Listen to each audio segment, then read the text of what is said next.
Good afternoon, y'all. Welcome to the Blue and Orange Brunch. And boy, don't we have some things to discuss today. So, Knicks fans, I know a lot of you guys are anticipating a Giannis Antetokounmpo deal to the Knicks. Well, we do have an update, and we will discuss that update on this show as well.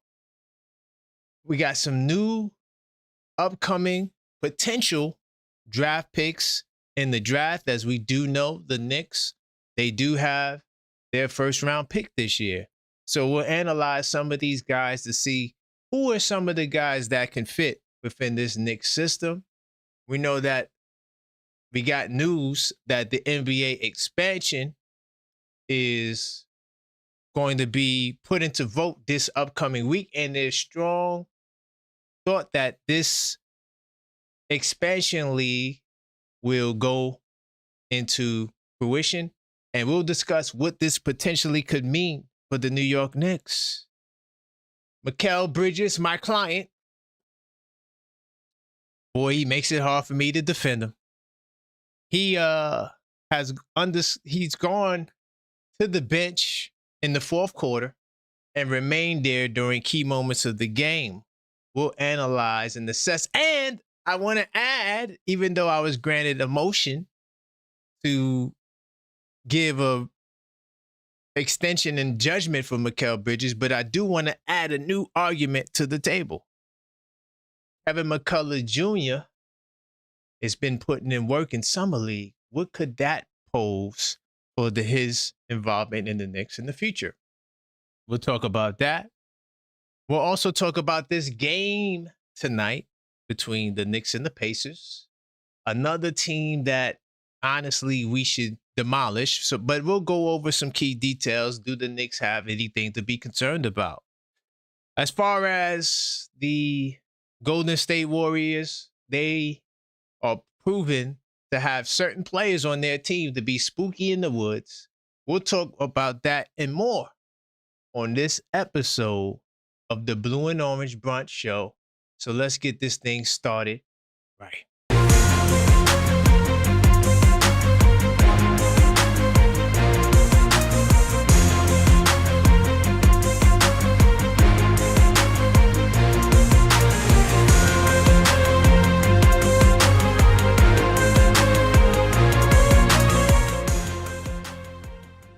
Welcome to the Blue and Orange Brunch Show. I am your host, New York City, the Objective Fan.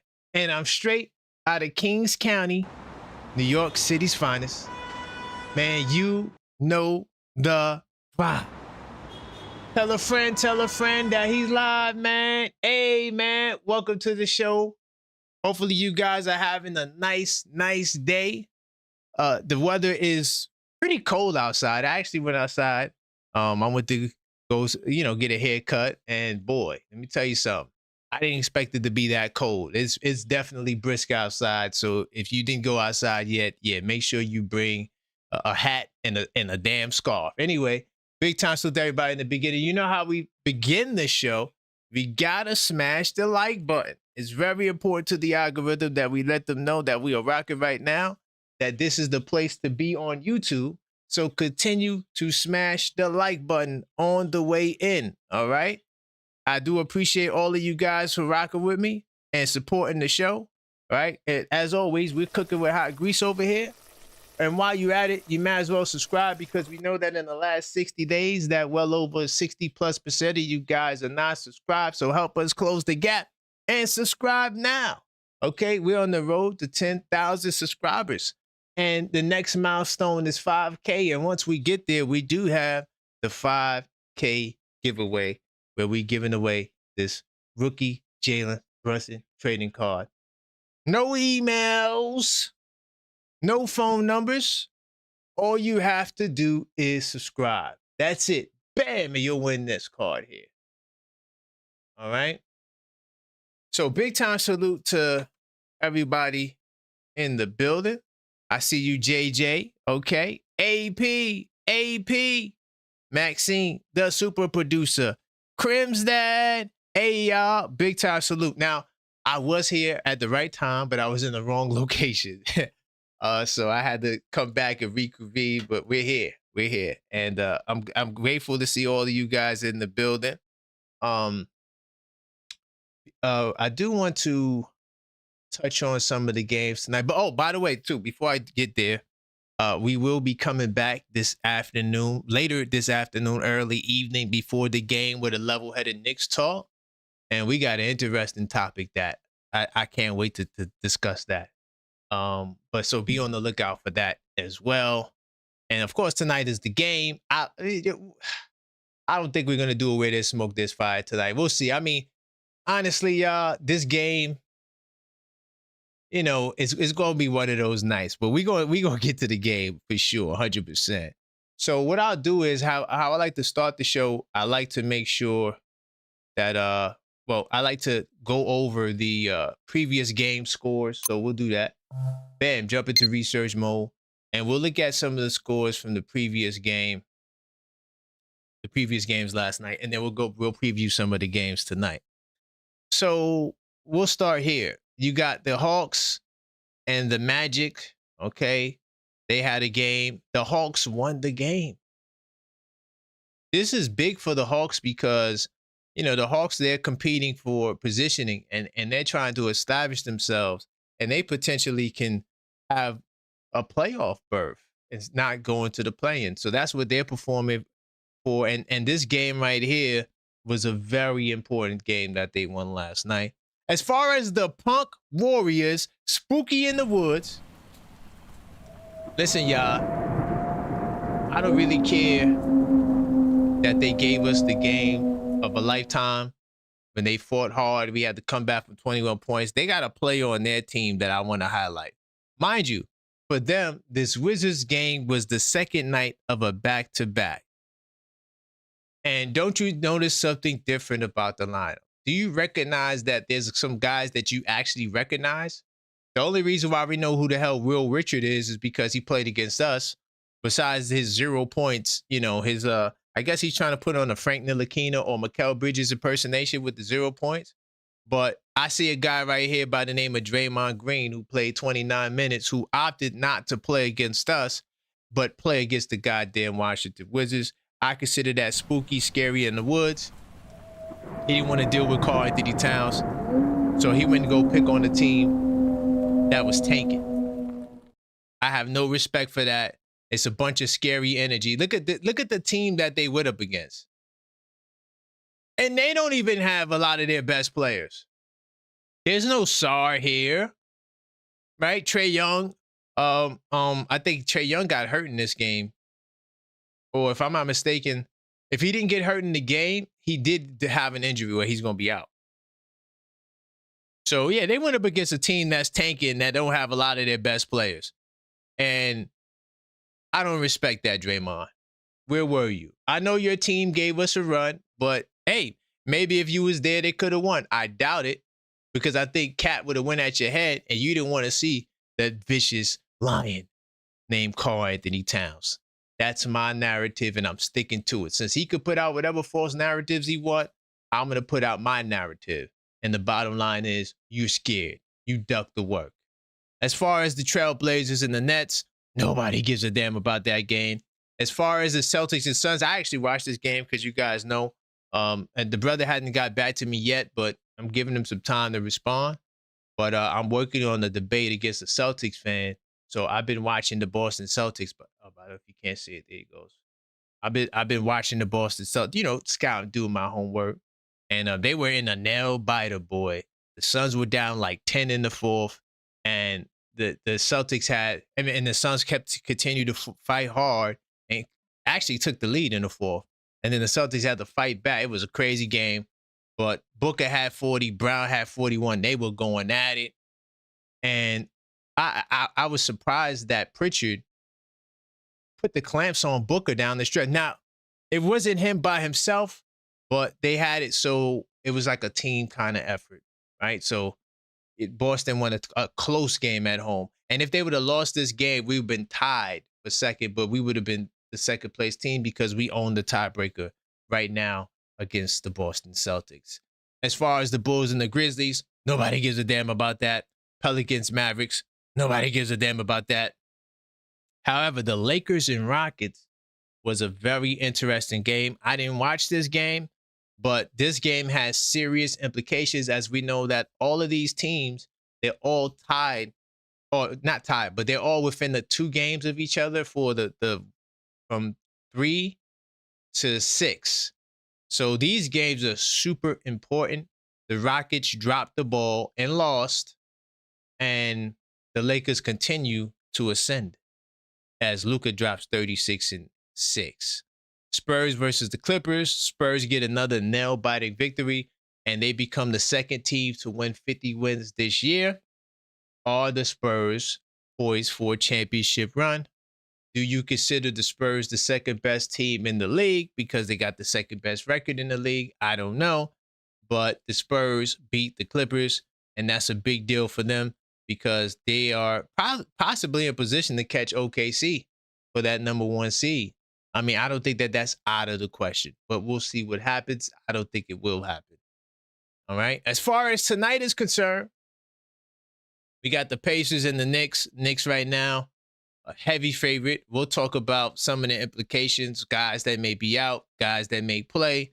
We'll do that a little bit later. As far as the Heat and the Hornets, this is a very big game. Right now, the Hornets are trying to catch the Heat to establish positioning in the Eastern Conference, who else is there? Atlanta's there. They're trying to catch Atlanta as well. Toronto. I'm not sure if they'll be able to catch Toronto. But they well, yeah, they probably could catch because the Heat got a better record than the Toronto now. So they're all in race for, those 6, well, I would say 5 through like 10 spots. These are what they're, trying to establish themselves. So this was a big game tonight as well. Thunder versus Magic. This is a very big game for the Magic. Can the Magic get a win against the defending champions to help solidify their spot in that Middle Eastern Conference race? As far as the Pistons and Wizards, oh my God. By the way, the ban against Detroit was over, right? And it was cricket still. They disappeared. They got cooked. And, they don't show their heads, but when they get the win, so when they blow out the Wizards, that's when a few of them are going to want to come back because now they feel like, oh, we got a win under our belt. But don't lose to the Wizards, y'all. I repeat, don't lose to the Wizards, especially on the second night of a back-to-back. If the Pistons lose to the Wizards, bro, yeah, that's really bad. As far as the Cavaliers and the Bucks, this is an interesting game only because Giannis is in it. And, we got an update with him that we'll get to a little bit later. But, this will be a game I'm definitely going to watch. As far as the Suns and the Timberwolves, another big game. The Suns are right behind all of these teams. Can they get another win to try to solidify their spot after losing to the Boston Celtics last night? We'll see. Nuggets versus 76ers. Man, the 76ers are just in trouble. Maxey is out. I'm not sure if they gave a window yet for his return. Embiid, I don't even think he's going to play this game. The 76ers are in a bad position, in a bad way. I wouldn't be surprised if Charlotte comes back to catch them in the standings. As far as the Spurs and the Kings, nobody gives a damn about that game. That's a gimme game. It should be a gimme game for the San Antonio Spurs. So that's all for the games. Definitely continue to like the video. Let's get the likes up if you just joined. This is the Blue on Orange Brunch. Big time salute to my man JJ. I see you, JJ. Von Allen. All right. Trapped in the 90s. Big time salute. All right. I see OKF Nation in the building. All right. We form like Voltron. All right. Continue to smash that like button and subscribe if you're not subscribed. Now, couple of interesting topics. I think I'll start with the draft prospects. There's some young bulls coming up, and it is March Madness. Now, I don't really know a lot about the prospects, right? That's up and coming, but I'm hoping that Leon Rose can work his magic to get us some players that are quality guys. because we do have our first round pick. So here are some guys they said to watch out for in terms of performances in the tournament. I don't know where these guys will fall on the mock draft, but hey, you just never know. There's a kid here named Alan Graves, 6'9" from Santa Clara. Okay. Gonzaga at St. Mary's have some serious prospects, right? But this kid, he's a talented freshman. He will be under first round consideration, okay, for the NBA draft or some elite programs offering him huge NIL deals. So this kid, he may stay in college. He may come out.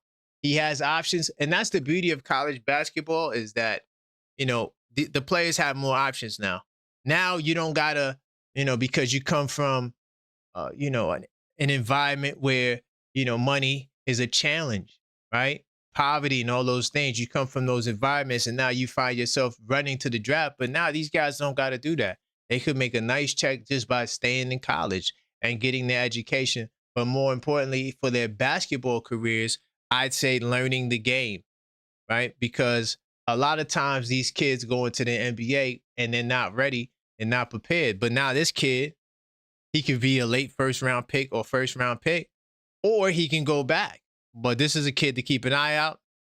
I like 6'9" players. He's big, strong, highly skilled. He's an efficient scorer combined with a good touch around the basket and a nice looking jump shot. That's what we need. 6'9" with a jumper. He's a good passer for a guy his size. His rebounding is top notch, okay? And he's genuinely tremendous on the offensive glass. Hello? You know that we value the offensive glass. What do you guys think about this kid? Do you guys know anything about him? There's another kid, Elijah Mahi. He's a 6'7" player out of Santa Clara, okay? Now, he's not a great shooter, but shooting is something you could work on, okay? I wouldn't make it the end of the world because a guy can't shoot the ball. Mahi has question marks. His free throw percentage is around 70%. His shooting is sub 35%. Let me ask. Okay, hold on. Sorry, his shooting is not that great, but they were saying I could have sworn they said that. Okay, he might be on a two-way deal. Okay, they just talked about his shooting and his length at the wing spot. Okay. Oh, and he could play some defense. He could create. All right, so he could create for others and play some defense. So that's the report on him. That's what I was looking for. Okay, cool. Cruz Davis, 6'3".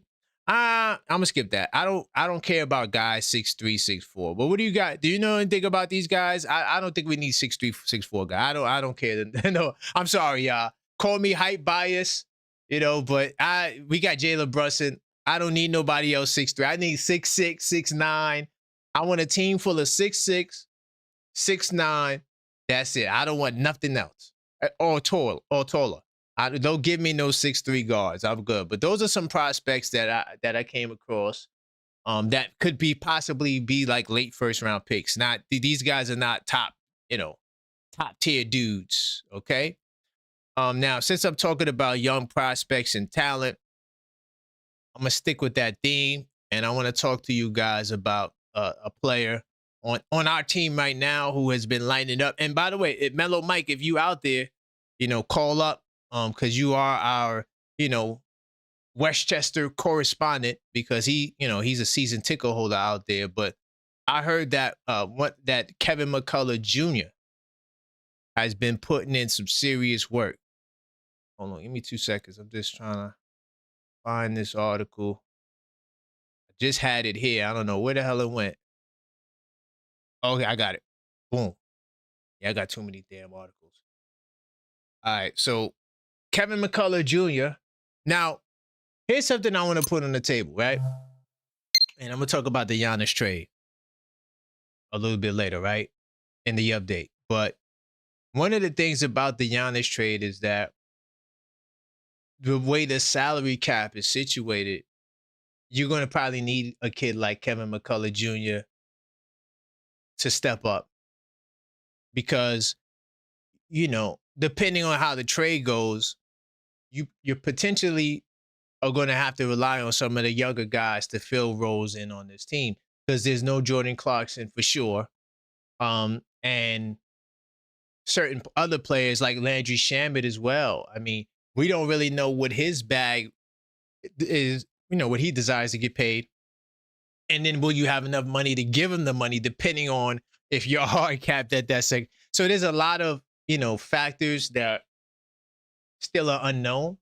But this kid, Kevin McCullar Jr., he could be our young players, they could be our bench guys, right? Whether it's a Mo Diawara, whether it's an Ariel Hukporti, whether it's a Tyler Kolek, all of these guys next season could be actually in the Knicks, rotation. So their development is crucial. And this kid, Kevin McCullar Jr., 25 years old, right? Played in the G League. He's slowly becoming too good for the Knicks to ignore. Though McCullar only appeared in 4 games during his rookie campaign because he came off injury, he's played 19 games for the Knicks this season, about 6.7 minutes a contest. Now, that's not a lot of time, but it is some time. At least he did get those 19 games to show us something. And he had a couple of games where he did some good stuff, hustle plays, rebounding, even got some shots off. But he's getting some serious time with the G League affiliate, the Westchester Knicks. Okay? And in the last 2 games, McCullar has been one of the best players on the court. Okay, he squared off against Noblesville's Boom. Whose team is that? Oh, okay, the G League affiliate of the Pacers. I'm like, Noblesville Boom. Who is that? Okay. And though he played well in the first game, his second performance against the Boom was elite. In the first game, a tough loss. By the way, the Westchester Knicks team, I saw them. They weren't doing too well on the season, unfortunately. But it's not about winning or losing. It's about development, right? It's about getting these guys playing time and the ability to showcase their skills and hone their skills. So McCullar put up 14 points, 2 rebounds, 7 assists, and 6 fouls. They had to add the 6 fouls. Okay. By shooting 6 of 11 from the field and 2 of 6 from deep. Okay. So that was the first game. Obviously, McCullar fouling out was less than ideal. But you know what? I look at fouls like this differently for bench guys. I like guys getting fouled. Like Jordan Clarkson, for example. I like that he fouls, because at least that shows some effort, that you're just not getting cooked, and just allowing the dude to cook you. If you're fouling, that means you're being aggressive. And as long as you're not turning us over, I'm good. So that was his numbers. Obviously, McCullar fouling out wasn't ideal. However, the second game was spearheaded by a 120 to 110 bounce back win for Westchester. They said Westchester, but they meant Westchester. Okay. And it was on the second night of a back-to-back. McCullar finished the game with an impressive 31 points. Okay. That's a big upgrade from 14. 3 rebounds, 11 assists. So that means he's playing like combo guard. Now, when I went to go see Kevin McCullar the one game, he was playing point guard, because at the time, the Westchester Knicks, all of their point guard, I can't remember the guys' names, but all of their point guards, and if Mike calls up, I'll ask him, but, they were all hurt. So Kevin McCullar was running the point. But part of that problem was he was going up against the Nets draft picks. Like 3 of the Nets first round draft picks played, and they cooked. They were boy, I'm telling you right now, bro. Like, when you disrespect NBA players because you think they're not good and you want to compare them to others, but let me tell you something. You put them on a lower level like the G League, man, your Tyler Koleks, they become superstars. All right? They become all-stars on the G League level. So he didn't, it was a tough going against the Nets guys, because those Nets guys were really good. And I wouldn't consider McCullar a point guard, but for him to get 11 assists, 4 steals, while shooting 13 to 20 from the field and 5 of 9 from 3, that's really good. Okay, and that type of showing is hard to ignore. And if the Knicks keep McCullar in their developmental system, he'll get even better. And as that happens, the Knicks could find a way to get him minutes on the NBA level. So what I'm thinking is that next year, depending on the way the roster shakes out and what moves are made, McCullar Jr. could have a very, very important part to play. All right, now I'm going to get to these phone lines, but we got to smash the like button before I get to the lines. We got to continue to get the likes up. It's very important. All right, we cooking with hot grease. I do got some guys, some calls that I do have to return. So let me see something. 646-995-8389.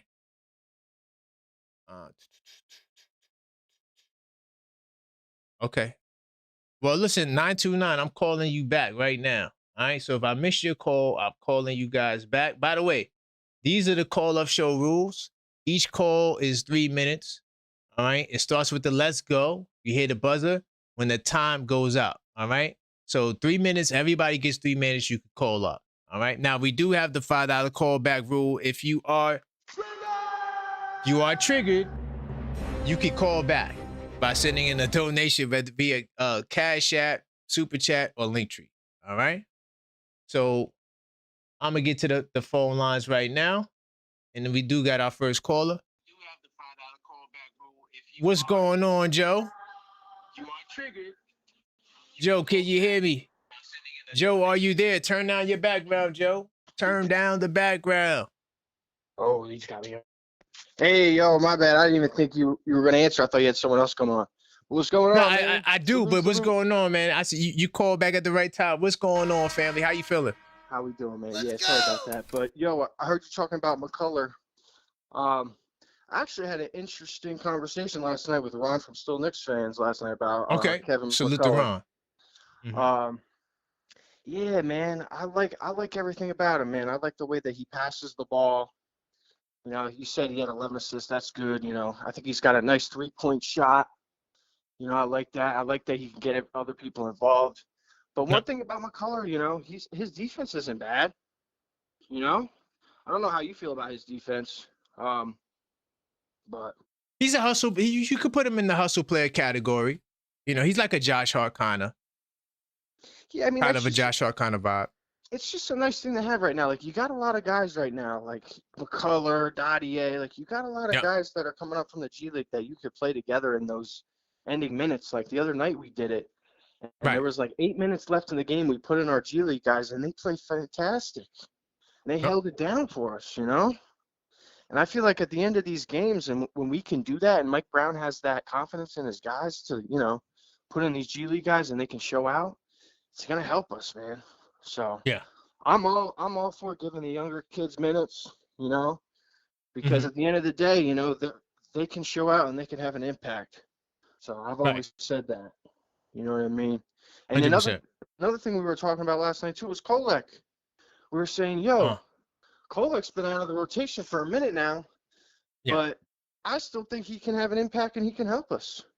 I know what Alvarado's giving us right now, but to have him playing over Kolek, and I know you personally like Alvarado more than Kolek, but I'm curious to see what your opinion would be now, just to see Kolek get some more spot minutes and then make another assessment. Because you know what? Kolek is a great passer. He gets other people involved, and in some areas, I believe, his assists can be even better than Brunson's because he knows how to get his teammates cutting actions and breaking down the defense and making them collapse so we can get our plays going, you know? And that's another thing, man. I want to see us do more actions. Like when we start those pick and rolls and we get the pass to the dump pass, those hockey assists, man, it just makes our offense flow so much better. You know, it just looks like money when I'm watching it, you know? So I don't know how you feel about those play actions. I mean, I don't know what you're seeing on the court, if you're seeing anything similar. I could say that Jalen Brunson, his assist percentage is slightly under Kolek. So if you think Kolek is a better passer, then I mean Brunson is doing a phenomenal job. People don't think Brunson passes the ball. I did a presentation, a members only show like completely debunking that idea that Brunson doesn't pass. Now, what he isn't is Steve Nash. He is him, right? He's a scorer. That's what he does. But he does have the propensity to pass. His assist percentage is up in the last 15 games, and his assist is up. He's averaging 8 assists in the last 15 games. So he's picked up the assists, and he's looking to get guys involved. The problem with Tyler Kolek is defense. And I had my man Khalil from the Knicks Tape Madness Discord server look this up. The defense dramatically improved when Kolek and Clarkson was removed from the lineup. The problem was the offense kind of regressed. The offense regressed. And so that's why Clarkson, I feel like putting Clarkson back in was perfect. Now, Kolek and Clarkson, I don't know what happens to the defense, but I do think that Deuce McBride would be the one to take Jose out of the lineup, not Kolek. But I wouldn't mind to see Kolek get some time. Like for example, let's say Jose comes in the game, right? And he's missing shots. And then we decide in the second half to go to Kolek. I wouldn't mind that. But I wouldn't take Jose out the lineup just yet because he's still learning. And he does a lot of good things too. He sets up the offense. He makes plays. And he does a lot on the offensive end too. Pick and roll. He has great ESP with Towns. They were like a plus 34 when I last checked it. So, don't give up on Jose just yet. Yeah, no, I kind of agree with you, with Brunson. I'll say this 1 point, then I'll go. Yeah. With Brunson, it's not that I don't think he's a good passer. It's just, there's just in certain situations where I see Kolek getting really good passes and getting people involved. But with Brunson, man, it's not that I don't think he's like good. It's just, I just think when we have other facilitators involved, it just makes our offense flow better. So that's all I was really trying to say. Okay. But thanks for taking my call, man. I appreciate you. I appreciate it. All right. Thanks, big man. time. Have a good one. All right, that's my man Joe from AC. Hold on, let me get this 929 number on. If you guys, want to call up, you can. The number's on the screen, 646-995-8389. Call up, voice your opinion. Let's see if this person answers. Because they called when I started the other show. Let's see if they answer. If not, I'm going to keep it pushing. And I'm going to keep it pushing. So let me go to my man JJ. I missed your call. I'm calling back. 646-995-8389. Call up. Voice your opinion. All right. This is the Blue and Orange Brunch. Talking about a lot. What's going on, JJ? Yo, what's good, brother? How we feeling, man? What's going on? I'm feeling good. It's a game day, and the Knicks are playing good basketball. We could be doing better, but hey, 3 in a row, I take it. What say you? Yeah, first, man, the cut's looking fresh, my guy. Super dope, thank you, man. Thank you, man. No doubt, I appreciate man. that. No doubt. I need one myself. My ish is looking messy, so I'm gonna have to join you. Yeah, but hey, man, nothing like a fresh cut. But go ahead, brother. Right, exactly. Right, it's like the best feeling, yo. Yep. Yeah. So it looks like to the Kolek fans, it looks like he's gonna get some action tonight because it looks like Brunson's doubtful. Yeah, he's doubtful. So, I was gonna get to that. Yeah. So, that's definitely an opportunity for Kolek, 100%. Yeah. So show out, show out. So, and this game is standing. Are you spooky in the woods? No, I wouldn't say spooky, but I will say this. I was looking at the take standings on Takeathon, right? And the Pacers have a 2-game lead for the worst record, so it's almost like they could almost afford a win now. Mm-hmm. So don't be shocked if they play a lot of their guys because they have breathing room for the So so in that sense, I'm a tad spooky, maybe, Brunson. Spooky. If Siakam's playing and Nemhard and just be careful. That's all I'll say. Just because the Pacers can afford to win now. If the Siakam's playing, that is I would. Yeah. So it's almost like they could, a win won't kill their tank because they have a little room. So. Curious to see if they play their guys now, but I'm excited to see Kolek, see what he could do, right? And I don't think this one will be easy if the Pacers do play their guys. I'm hoping Bridges can be aggressive. If you're missing your shots, you're missing your shots, but I don't want to see 7 shots, 8 shots without Brunson. You know what I'm saying? Give me Bro, 15 you know that's my client, right, JJ? I can't know. defend the bad shooting. I can't defend the bad shooting though. That's the one thing I have no defense for. Yeah, I put it in the chat before. I was like, you got to plead the fifth. Man, I can't defend the shooting. Your Honor, yeah, I'm sorry. The brother is shooting terribly. Yeah. There's no way. But I do have another piece of evidence I'm gonna put into play in a second about Mikal. So you know, I'm just trying to. I got to, man. You know, I took on a very tough case. You know, and, yeah, you know. Yeah, but I got some evidence. I got some evidence. No doubt, no doubt. So, yeah, listen, I will say this. If you remember, not to gloat, but who did I say was my team to watch out for before the season started? You said Who's the Hawks. red hot? Let's go. The Hawks are red hot. Nah, they took them a little time. Took them some time, but yo, man, watch out. Yeah, that would be a interesting first round matchup. I still think we'll win it, of course, but you know. Yeah, I think so too. They got a lot of height, you know. Man. Yeah, that height could be kind of tough to deal with. Yeah, bro, you're talking Daniels. They got Kuminga now. Jalen Johnson's a star. You know who's made a huge difference for them? Getting McCullum. He's balling, man. He's balling out. But yeah, man, I think I'm definitely curious to see who we get first round. You know, it could be a bunch of different teams as of now. We don't know, obviously, but I think we'll get it together, man. Playoff time. Yeah. I think we'll be ready to rock, man. I think we'll be ready to go. Yeah, I still think that I'm more concerned about the Orlando Magic. Yeah, than the Hawks. I feel that. And that could be a first round matchup. The Franz Wagner. You know, I don't. Oh, yeah. If they're fully healthy, the thing is too, because you don't want to get Orlando and then have to face Detroit. Physical before physical, that could be tough. Yeah, I don't want to see that. Nah, that would be worst case scenario, probably. Yeah, but Detroit ain't going that far, so we wouldn't have to. Facts. Detroit, right out, man. Crickets. Detroit fans, y'all are spooky. They'll be back after tonight because they might get a blowout against Washington, but you never know.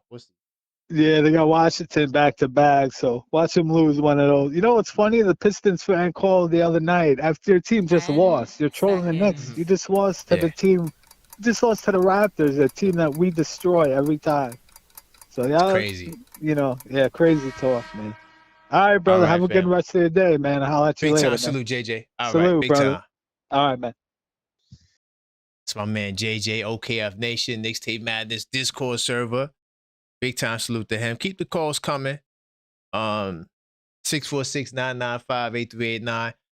Since we brought up Mikal, while I wait for you guys to call in between, and once again, if I miss your call, I will call back. Oh, by the way, also, let me just put this on the screen. If you are at work and you can't call in, but you still want to contribute to the show, you could always send in a super, Cash App, or Linktree, and I will treat your message in place of a call, just to give you that option as well. Because I know a lot of you guys are at work, you guys are listening. When I used to work at this place, I used to just listen to all types of music. It used to get me through the day. So all you have to do is send in a super, and I'll get to it. All right. So I want to talk about my client, Mikal Bridges. Y'all was coming for me. But what y'all don't realize, I'm putting together a great goddamn case.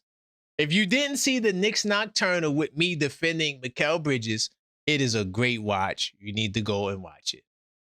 And Mike Brown, you know, he recently spoke on Mikal Bridges, the much maligned star in terms of in the press, social media, fans. We've been getting on this brother. And I decided to take on the challenge because one of the reasons why I took on the challenge is because I believe that his role is probably the most misunderstood for any Knicks player on this team, even Towns. Because at least we know that Towns is the second option. What the hell is Mikal? Is he a third option? No. Is he a fourth option? I don't know. Is there such thing as a fourth option? I don't know. But Mikal Bridges repeated Knicks benches _ his question. Now, here's my defense of my client, right? And it may not seem like I'm defending him right now. It may seem like I'm throwing him under the bus, but I want to say this. Him being benched in the fourth quarter is what he deserves. What he deserves. He's not playing well. We got a good enough team where we got guys like Deuce McBride. We got guys like Landry Shamet who can come in. Hell, even the Jordan Clarkson, if he's hot, who can close the game if you need him to. My client is not required to close games. I do think that there's no argument to take him out the starting lineup that is worth salt because you don't have no one to replace him. He is a starter on this team right now. Now, maybe next year it won't be that way. But right now, my client, you don't have anyone better than him to take his spot in the starting lineup. And please don't tell me Landry Shamet. None of you guys would confidently say that Landry Shamet is better than Mikal Bridges. Because honestly, his shooting hasn't been the greatest either. He has been up and down, right? And we can't ignore that fact. And a lot of people just look at Mikal, and I feel like they don't look at when the other guys are not shooting well. So put my client on the bench. He has no problem with that.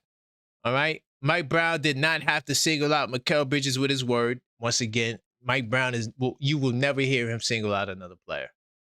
I don't think you'll hear it because I do believe, and this is my speculation, that he was told to don't single out anyone. And he does single them out, but he doesn't name names.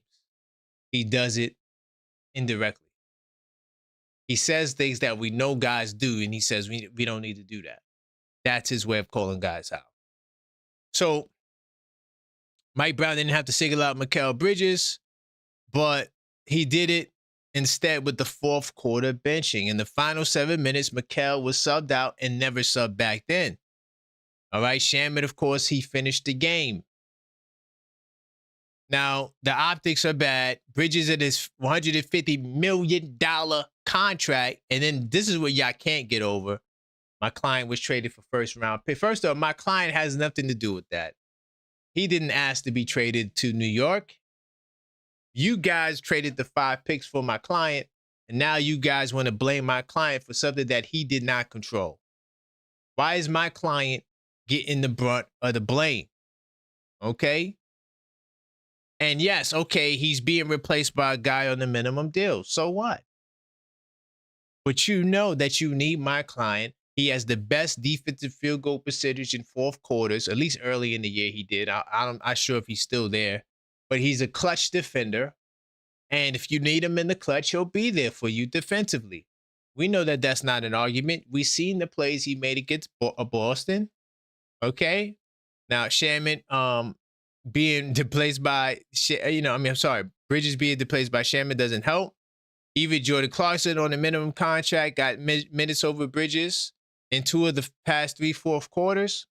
Like I said, they're good options to have. These guys are playing phenomenal. And what I will guarantee is that Landry Shamet will not be a minimum contract guy this summer. How about that? Can I guarantee that? All right. Okay, cool. Now, and it continued to trend in underwhelming play and diminished minutes for Bridges, prompting a reporter to ask a question that's bubbling underneath the surface. Should Bridges, the Iron Man, take a night off? That's the mystery.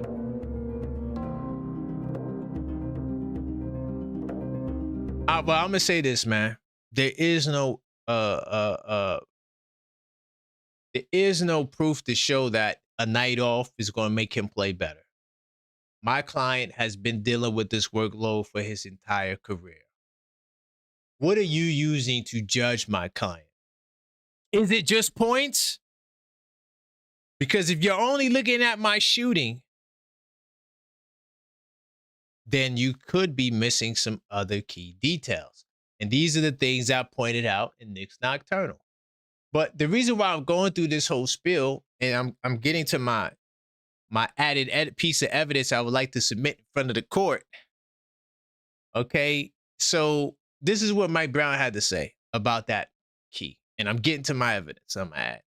If our performance group says this guy needs a rest or that guy needs a game to get their body right, mind right, or whatever it may be, 100%, I'll give anybody a game. Did you guys catch that?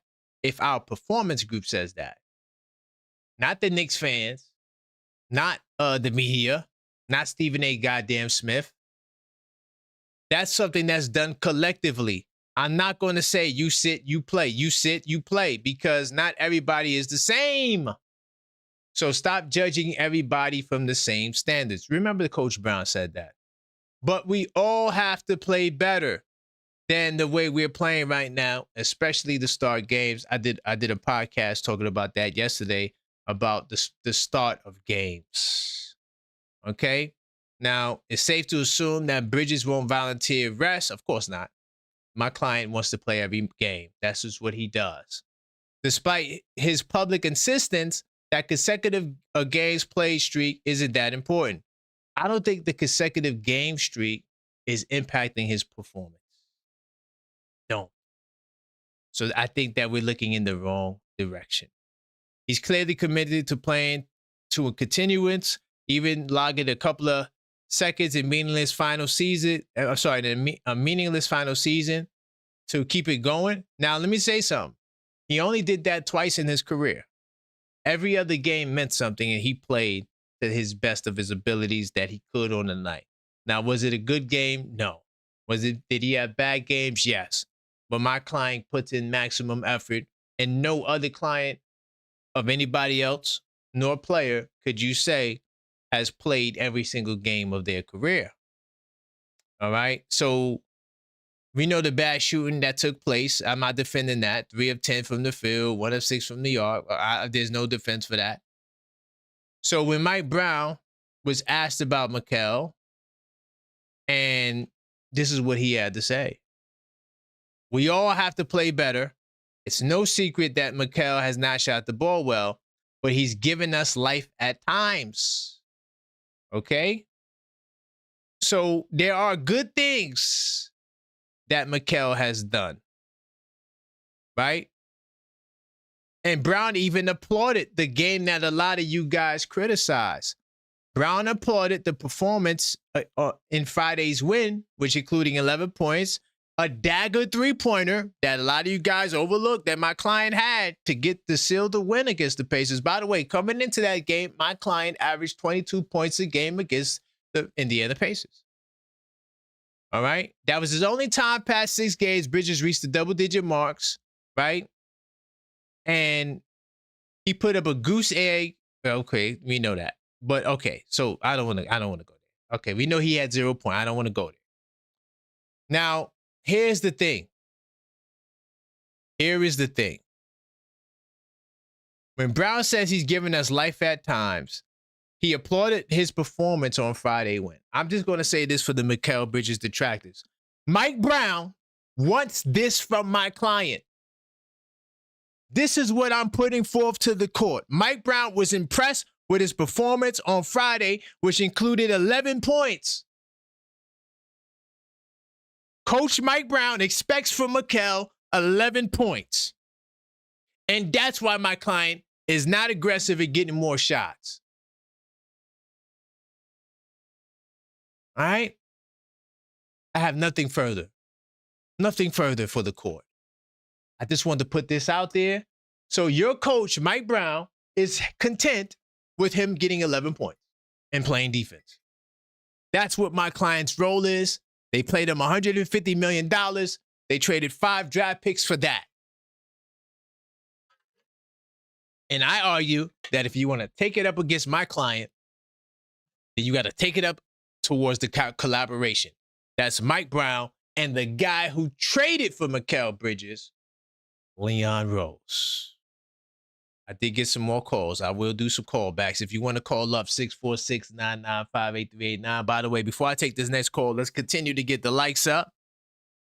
I do appreciate you. And Mellow Mike, if you have some time, I'm not sure if you could call up. I have a question about McCullar Jr., all right, in Westchester, because we just talked about him. I'm not sure if you heard that, but I did. Oh, God, they said they object. All right, continue to like the video, but Mike, if you can, that's up to you, brother. And also, by the way, while you're liking the video, okay, subscribe while you're at it, because we know that well over 60% of you guys are not subscribed. All right, help us close the gap. We're on the road to 10,000 subscribers. Okay, and we have giveaways that will begin at the 5K subscriber mark, and of course, we'll be giving away this rookie Jalen Brunson trading card. Now, another thing before I get to the calls, I do got to let you guys know about game night, because the days are dwindling that are left on this sale. All right, this is coming to an end very soon. We're at the end of March. I said by the end of March, I want to put a close to these playoff journal sales. So if you hadn't grabbed one, you're definitely going to need to go get one now. All right, it's on sale. And let me tell you something. If you're serious about following the postseason, I created this game night journal for you. It's a playoff journal where you can track the bracket, write down your predictions, break down each series, and capture the moments that make the playoffs unforgettable. Don't just watch the playoffs, capture it. You can grab your copy right now. The link is in the description and in the chat. Linktree/TheObjectiveFan. Or, bro, I should say on the screen, rather. Linktree/TheObjectiveFan. It's on sale, limited time. All right. End of March is out of here. Pre-order. You can do it now. Free shipping. Okay. And it arrives to your door right before the postseason. So order it now so you can expand your basketball knowledge beyond the horizon. And I look forward to seeing you guys inside of the 82 Nights Club. All right. Now continue to get those likes up. We do 100 likes minimum, not the maximum. And let me get this caller back on the line. All right. But that's my defense of my client. Okay. All right. If you disagree, call up. Let me know. We're going to get into this whole Giannis thing. I'm going to touch on that next. And yeah, we cooking with hot grease. How's it going, family? What's going on, Miguel? Oh, what's up? What's up? What's up? Hey, man, everything is good, man. We just talking some Knicks basketball in the afternoon. What say you? Yeah, I was listening to the whole Mikal Bridges conversation. Honestly, Yes. I'm not too worried about Mikal because I know Mikal turns it up in the playoffs. He usually always does, and we really got him for defense more than anything. You know what I'm saying? Thank you. It's nice when he scores efficiently, but honestly, what we need Mikal is to continue to keep them hands swinging and smacking balls out the air. Pause. Yep. Feel me? Facts. Yep. I Feel got me? you. Getting in the passing lanes. That's what we got Mikal for. We didn't get Right. Mikal to score. That's what we got Cat for and Brunson for. Yep. We got them to score. We got Mikal and we got OG for defense. Right. That's what we got them for. Feel me? So when they scoring and they in their flow of offense, it's beautiful. It's amazing to see. But that's not what we got them for, man. We got them for defense. And Bingo. and It's a Mikal plus. does good on defense. You feel me? It's a plus when they can score. But when they not scoring, we got people that can score. Sometimes it don't look as pretty as it should because we got a fire team. But they got a new coach. They still getting into this system. You know, so I agree, brother. You cooking right now. Thank you for making my, helping me with my case. They were coming for my head, and I'm here trying to defend them. I don't even know why I took the damn case. But yeah, I just because you know what it is, right? A lot of times people look at the offensive side and they judge a player's performance. Oh, yeah, he's not because shooting. they saw him balling out in Brooklyn, so they're like, "Oh, he's balling in Brooklyn. We need that over here." But that's not what we got him for over here. We ain't taking from Brooklyn for that. We took him from Brooklyn for him to be wing stop. Bingo. Not wing shot. Right. Yeah, not wing scorer. Right. Man, you cooking, yeah, man. He you not cooking wing with shot. He wing stop, man. You feel me? So he wing stop. Let him be wing stop. Feel me? Shaman can shoot threes. He hasn't been shooting as proficiently as he usually does, but Shaman can shoot threes. Shaman could be a bucket getter. You feel me? when Mikal can't drop him, Shamet could drop him. You know, Bingo. Jose making the plays. We got Brunson making way more plays now. So come on, we got this. You got Clarkson too. We got Clarkson that he shows up when we need him. Shows up when we need him. There was a few games. There was only a few games that he really didn't do much. But that's because you know he plays smaller than what he really is, and they bully him off that. That's regular. Sure. When you're a smaller player, they're gonna try to bully you with taller players, with more physical players. That's regular in the league. 10 seconds. We see that all the time. Yep. Nah, you on the money, man. Listen, Miguel, I appreciate you. Thank you for helping make my case stronger. And I hope you have a good day, brother. Big time. Yeah, definitely. You too, Karan. Definitely one. Thank you. That's my man, Miguel from Queens to AZ. Big time salute to him. Keep the calls coming. All right. I got Westchester County in the building, man. 646-995-8389. Yeah, man. We cooking with hot grease, man. Keep the calls coming. Hey, what's going on, Bugger? What's good? What's good with you? Hey, man, nothing much, man. I'm just talking about Knicks basketball on a beautiful afternoon. What say you? Oh, man, that's my favorite subject right there. You know what I mean? Talk about the Knicks. Let's go. Boom. I'm gonna have to disagree, man. So I don't mind it. Your boy talking about, oh, Bridges. He's here for the defense. Gotta take away the picks, take away the money. Bridges was here to be a two-way player. Okay. Two ways. He was here for offense. He's here for defense. He's not here just to do one thing, which is play defense. He's given us some defense, absolutely no offense. Right? Right. Okay. He's talking about, he's going to rev up for the playoffs. Last year's playoffs, let's keep it a buck. He had the two moments in Boston defensively. Outside of that, the games was mediocre. He wasn't even worth talking about. I think he had one good offensive game throughout the playoffs. Everything was pretty mediocre. Outside of those two games, he stepped up defensively in Boston. Right. Bridges, get him out of here. What's my saying? The bridge is over. The bridge is over. Get him out of here, man. You with the KRS on the court. I'm tired. Hey, man. Are you from the Bronx or Westchester? Where we going, man? You said the bridge is over? Like the bridge is over, man. Get him out of here, man. And that's the thing. When we did the trade, I was all for it because he was another two-way player to put next to OG. Okay. OG is doing his thing. Yeah, OG is doing his thing, for sure. OG, 100%. All I'm asking for Bridges, even on the defensive side, he ain't stopping nobody. He's not stopping nobody. He ain't locking nobody down. He's not doing that. So, with that being said, man, enjoy the rest of your day, man. Can't wait to watch the game tonight. You'll probably hear me this evening. You be easy, my man. Big time salute, Bugger. All right, salute. All right. I respect the I respect the pushback. I'm not going to act like offense wasn't an expectation. My rebuttal was on the offensive end was that Coach Brown is happy with him getting around 11 points. And honestly, the magic number is 15. Like, we want Mikal to get the 15 points.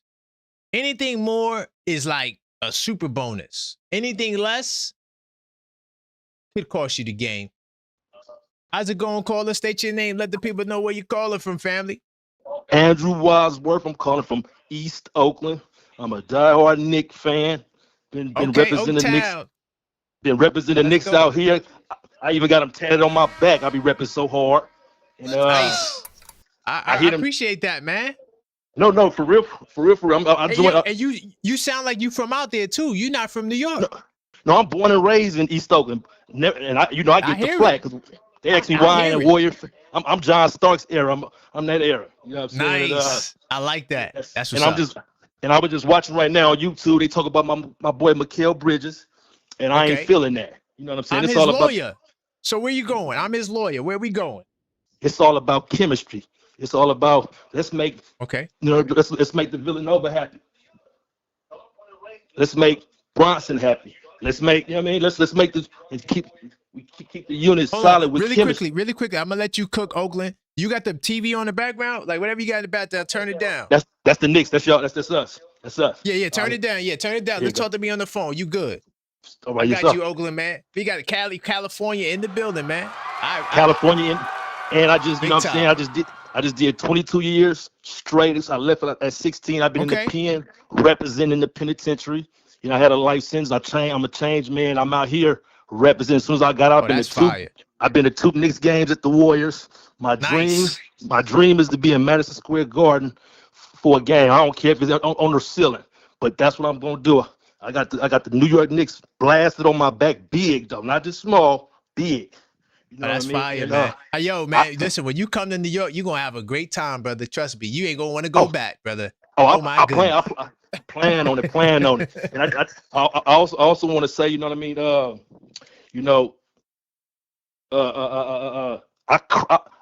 When they lost, I used to go to sleep in the pen. I mean, straight after. You know what I mean? I get the flag. Oh, they ain't won a ring since the 70s. Yeah, they all that with that. And I always stay, but me, I'm loyal. I always stay consistent because I knew this day was coming.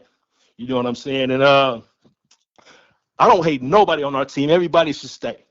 Nobody should go. You should never break up the Knicks. As long as you play hard, as long as you play defense, don't go. Don't go. You know what I mean? But like I said, I'm John Starks era, Allen Houston, Charles Oakley, all that. You know what I mean? And but Mikal Bridges, you know, I like his shot. I like he played defense, and you know, and he can shoot over people, and he got it. And it's like I say, his chemistry is excellent. You know what I mean? I was mad with DiVincenzo left because we needed to keep him too. But I understand business. But we need that family union. I missed this since the 95, 96 era. You know what I mean? I miss it, but we back. We've been back. And I always wanted to represent. I always wanted to be consistent in my representation because I knew we was gonna have these days, not just this year, but since, you know what I mean, we've been on that winning thing. You know what I mean? Right. And, you know, I get you from Oakland? All my Oakland people turn on me. You know what I'm saying? They turned on me because they know I'm a Knicks fan. You know what I mean? And but guess what? Everybody that know me, I've been representing since I was on the streets at 16. Before then, you know what I mean? Right. And nice. And just like I've been getting the flack for a long time. I had one Miami Heat fan back in the day named Will that we used to go back and forth at it. You know what I'm saying? And but I love New York. Miami, I love New York. In the Bay. How he get out? How he become a Miami Heat fan out there?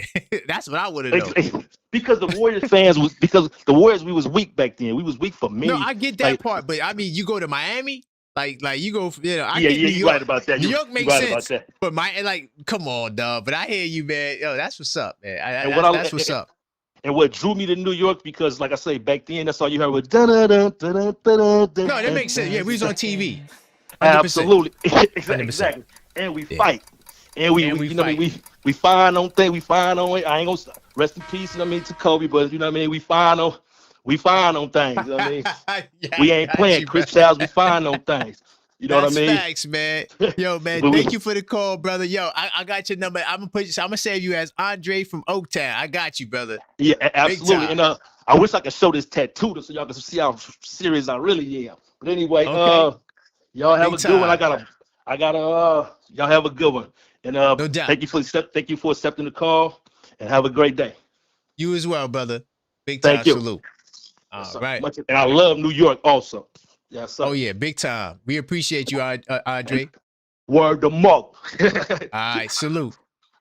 That's my man Dre from the Oaktown. You feel me? That's what's up. I like stuff like that.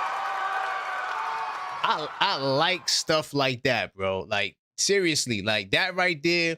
You know, you'd be surprised how people become Knicks fans. But you see, that makes sense to me because in the 90s we were on TV.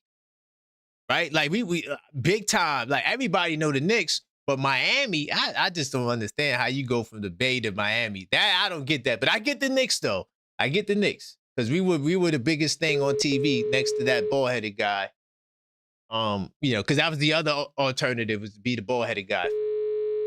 But let's see, I got my man Mellow Mike. Hey, Mellow Mike, man, what's going on? Hey, what's up, Karan? How are you? Jersey in the building, man. Hey, we talking, man. We had a Knicks fan from Oaktown call up. That's I heard what's it. up. Dre with Yeah, my man Dre. Yeah. Yep. Hyped up caller from Oaktown with the tattoo on his back. You said, yeah. Yeah, he got a big tattoo, man, representing, man. So what say you? I wanted to talk to you about Kevin McCullar Jr. Daily Knicks had an article on him saying that he was, performing well, and that the Knicks, can't afford to ignore him for much longer.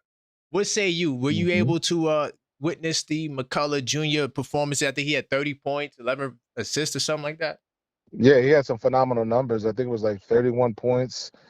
He was up there. He had career highs. He's the 6'6", guy out of Kansas, second year. So his performance has been phenomenal with Westchester. And believe it or not, the team has been doing very well lately. They had a very slow start earlier in the year, but they're coming together in this, towards the tail end of the season now. So that's a good thing. And I think a little bit has to do with the addition of TJ Warren too as well. So that guy. Yeah, that guy. So our suspicions, well, my suspicion, I'm not sure if it was your suspicion, but I remember talking to you about him, right? I'm glad you brought him up. Then we go back to McCullar. TJ Warren was somebody who one of us speculated that the Knicks may sign him. Yes. They brought him to Westchester and then bring him up to sign him. That didn't happen.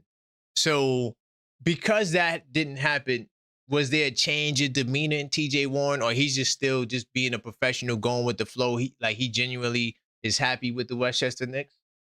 Yeah, he seems to be fine. I haven't seen any type of change in character with TJ Warren, so he seems to be doing just fine. To be honest with, like I said, he's been a great addition as far as, and I saw this, last year too as well. It's his leadership, his, veteran presence, and plus, he's able to score. So when he came back to Westchester in his first game, the first game I went to go see him, he was sitting down in street clothes. Then the following game, I got to see him play, and it was a little rusty, but he could still put the ball in the hoop. So that was the productive, positive thing that I saw about him. He could still play. Right.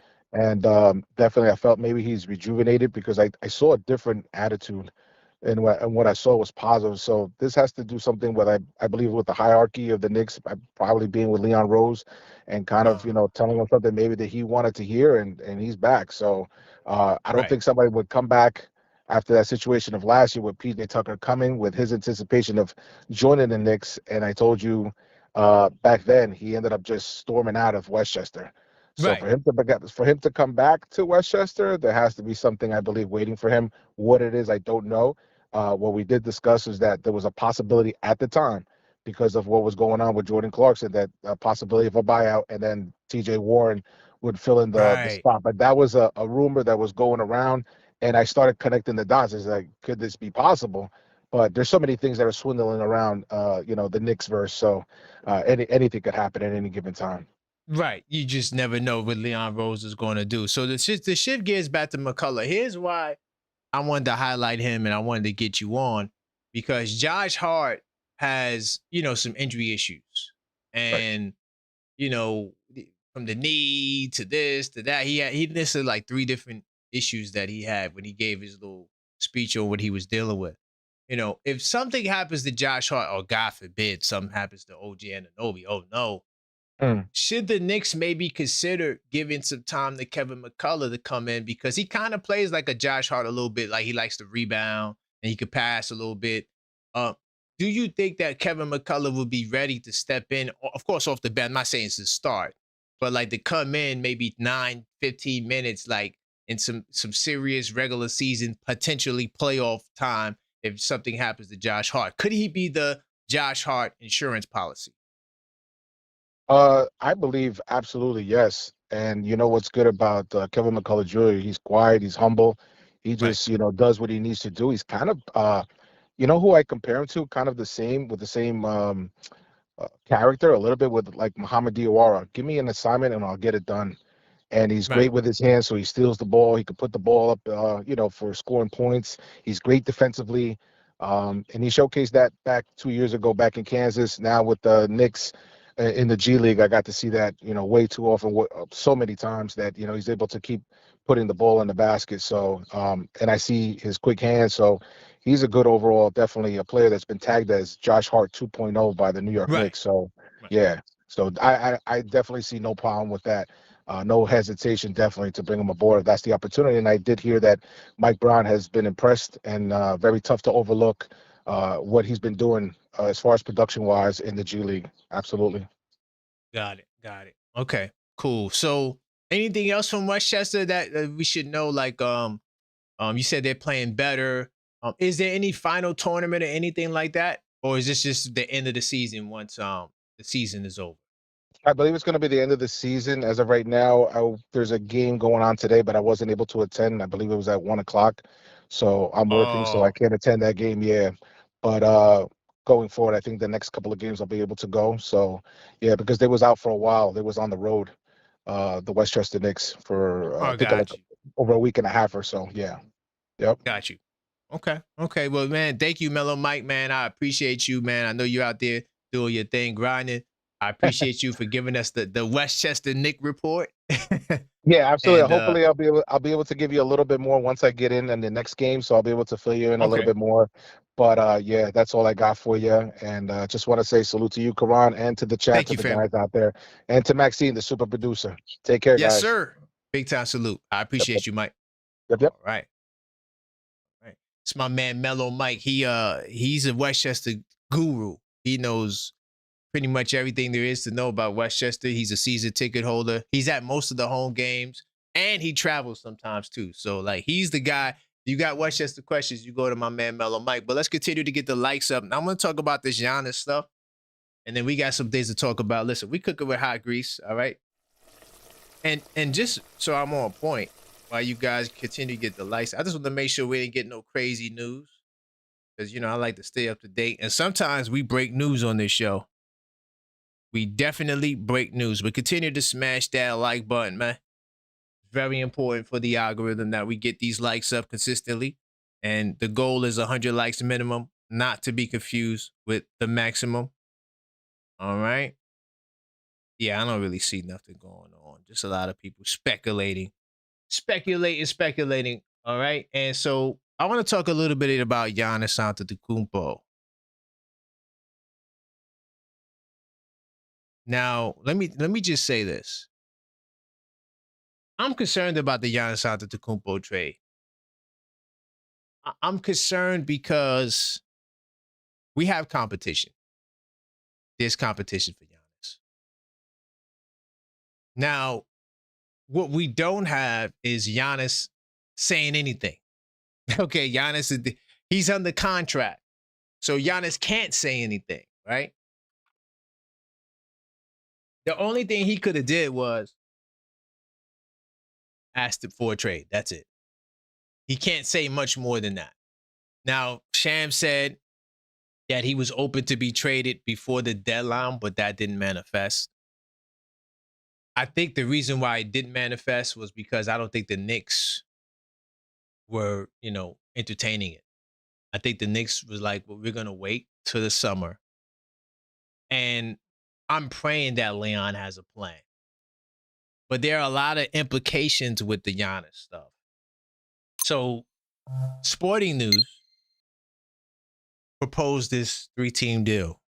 That is very interesting. Now, it's a lot of problems with the 3-team deal that they proposed, but I think this speaks to something greater, and this is what we got to talk about. It's very important if you care about Giannis. Okay, Lakers to trade for $212 million Knicks Finals champion in proposed 3-team Giannis Antetokounmpo deal. Okay, now I need to set the framework for this, because what Sporting News, I don't think they're fully understanding, is that the Lakers don't really have assets like that to trade. Right? And so what are they going to give up for OG Anunoby? Like that was my first question just off the title. Now, this is what they said. Lakers in the midst of a crucial stretch, right? If they beat the Rockets, we know that. Doncic understands it takes time to build a team. By the way, Luka Doncic's only 26 years old. That's crazy. They can go another year of like miserable basketball, and Luka would just be 27. Because the Los Angeles Lakers are definitely looking to build a team around this guy, Luka. And they're going to build a team around Luka based on his skill set and players that they desire. See, the Lakers don't have the complex that the Knicks have where, oh, we got to keep these guys. We got to be loyal. Salute to my man Bugger earlier. No, that was a Bugger. That was my man from Oaktown. My man Dre from Oaktown. He said, yeah, we got to keep the guys together. Unfortunately, that's not how the business of basketball works. I get what he's saying because he loves the team and he's loyal to the soil in terms of the Knicks and the foundation. I get that. But no, we got to continue to improve the team, especially if you hadn't won no damn championship. Once you get to the championship, then you could decide whether or not to let it all go or to do what you got to do. But we don't have a goddamn championship, so that means that we don't have that option. The option for us is to build this team. All right? So Doncic told the Lakers president, Rob Pelinka, and Coach JJ in May that he was not interested in taking the slow approach in building to a contender, which is interesting. Okay? I thought that he would be willing to wait more, but Luka can say whatever the hell he wants. He's under contract. If they say, yo, yeah, Luka, okay, but then delay it another year because in 2027, that's when the real boys are going to be free. We're talking about Giannis and Luka. I mean, Giannis and Jokic. All right, two guys who didn't sign extensions with their team. All that talk, I want to stay, so why don't you sign the extension? Milwaukee's willing to pay you whatever you want. It's not a money problem. The problem is you. You don't want to be there, but you don't want to come off as the bad guy. All right, so look, Lakers are poised for a major, because of Luka said that, the Lakers are poised for a major offseason move. One potential trade target is Giannis Antetokounmpo. Now that right there, you should be concerned about because the Lakers have a history of trading for Giannis Antetokounmpos, the Knicks don't. And that's why we don't win. In order to win, you need to have the star talent. We didn't get LeBron James. We didn't get Kevin Durant and Zion and Kyrie. We don't get the star players. That's why we don't win. It's very simple.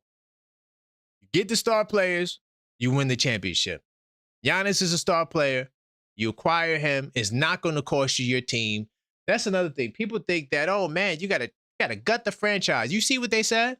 They said the Lakers would take OG Anunoby.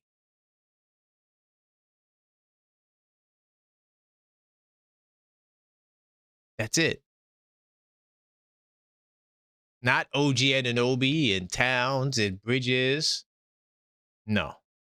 Now, you could do a deal like that so you could build a team, but I don't think it's going to require you to trade because the Lakers have all the money. They could absorb OG's contract, but the problem with the Lakers is, and this is why I'm concerned too, the Lakers ain't got nobody to trade. Let me show you something. All right? We're going to have some fun with Sports Track. We're going to have some fun with Sports Track. And I'm going to tell y'all why this is concerning to me. All right? In terms of the Giannis trade. I mean, some of you guys don't care to get Giannis. Some of you guys do. There's a lot of politics with the Giannis trade, y'all. It's not as simple. Nah, I don't want to do that yet. I'm not going to propose a trade. Let me just go to 2027. And I want to look at the Lakers. Oh, damn, not the Clippers. I want to look at the Lakers. So, look, I just want to show y'all, this is the money that the Lakers will have available. Okay? A lot of money. Reeves is opting out. The $14 million, you take that off the books.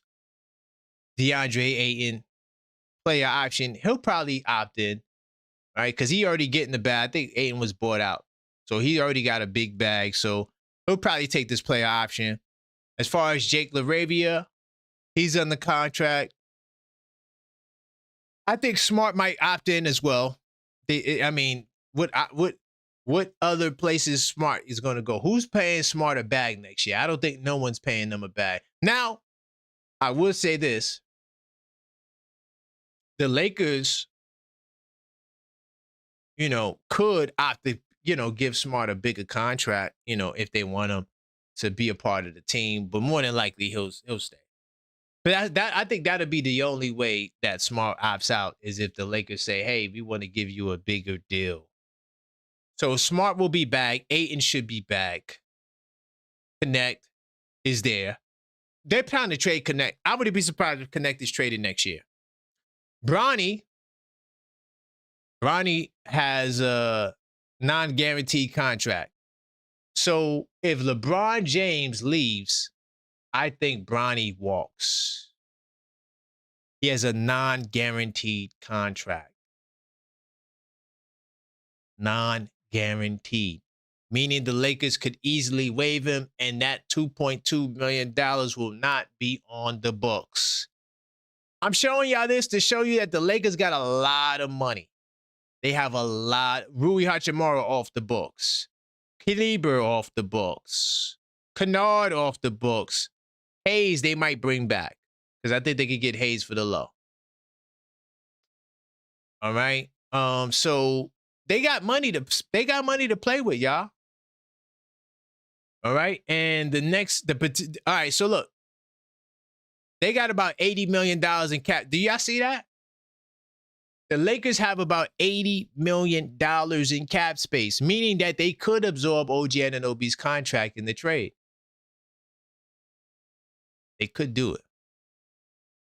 Okay. They also could absorb Giannis's contract in the trade.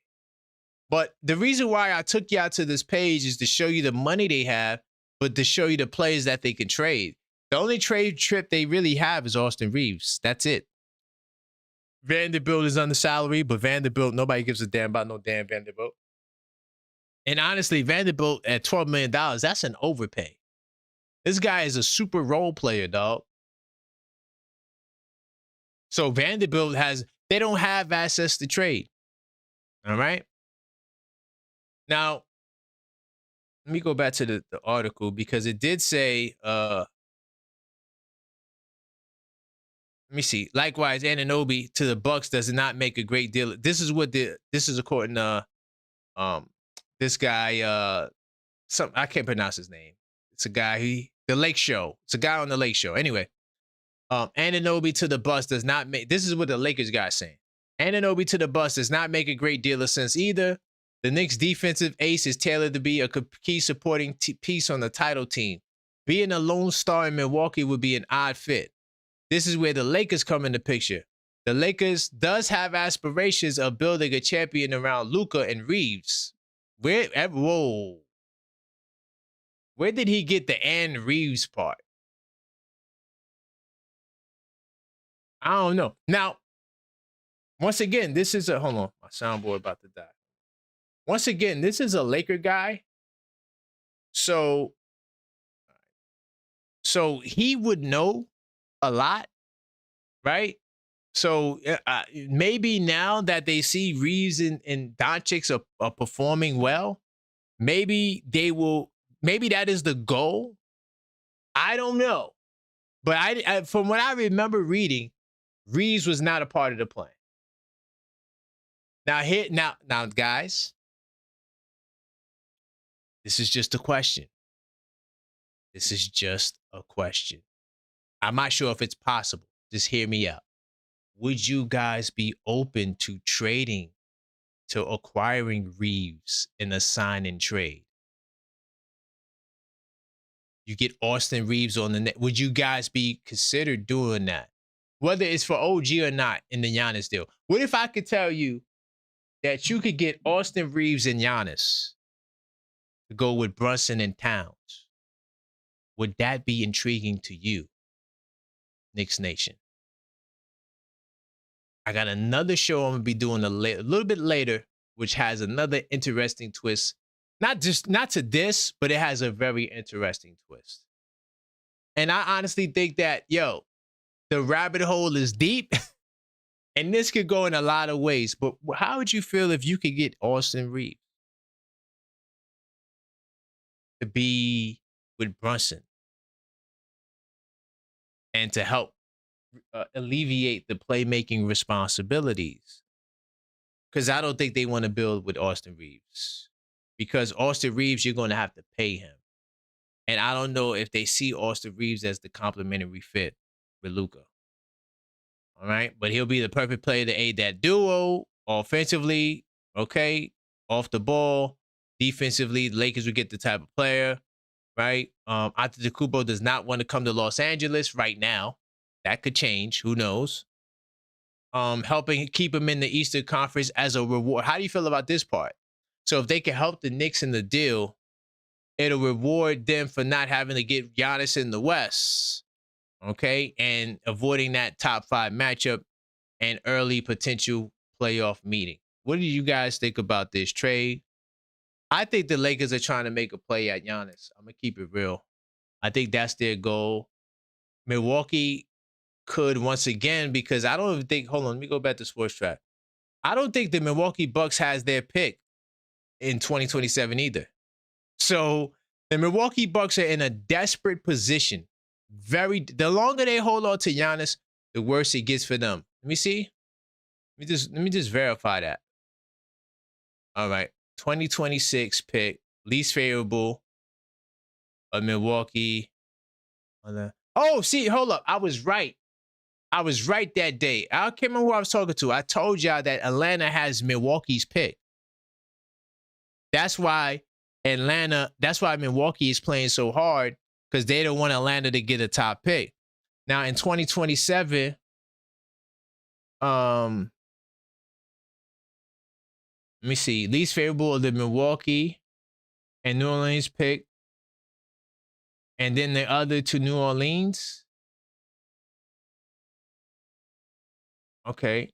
So, oh, wait a minute. So they also have the least favorable in this one too? That's crazy. If I'm reading this correctly, it says least favorable of the Milwaukee, New Orleans Pelicans, then the other to Atlanta, right? So this swap is with them and the Pelicans, but it goes to Atlanta. Then this one says the least favorable, the same thing.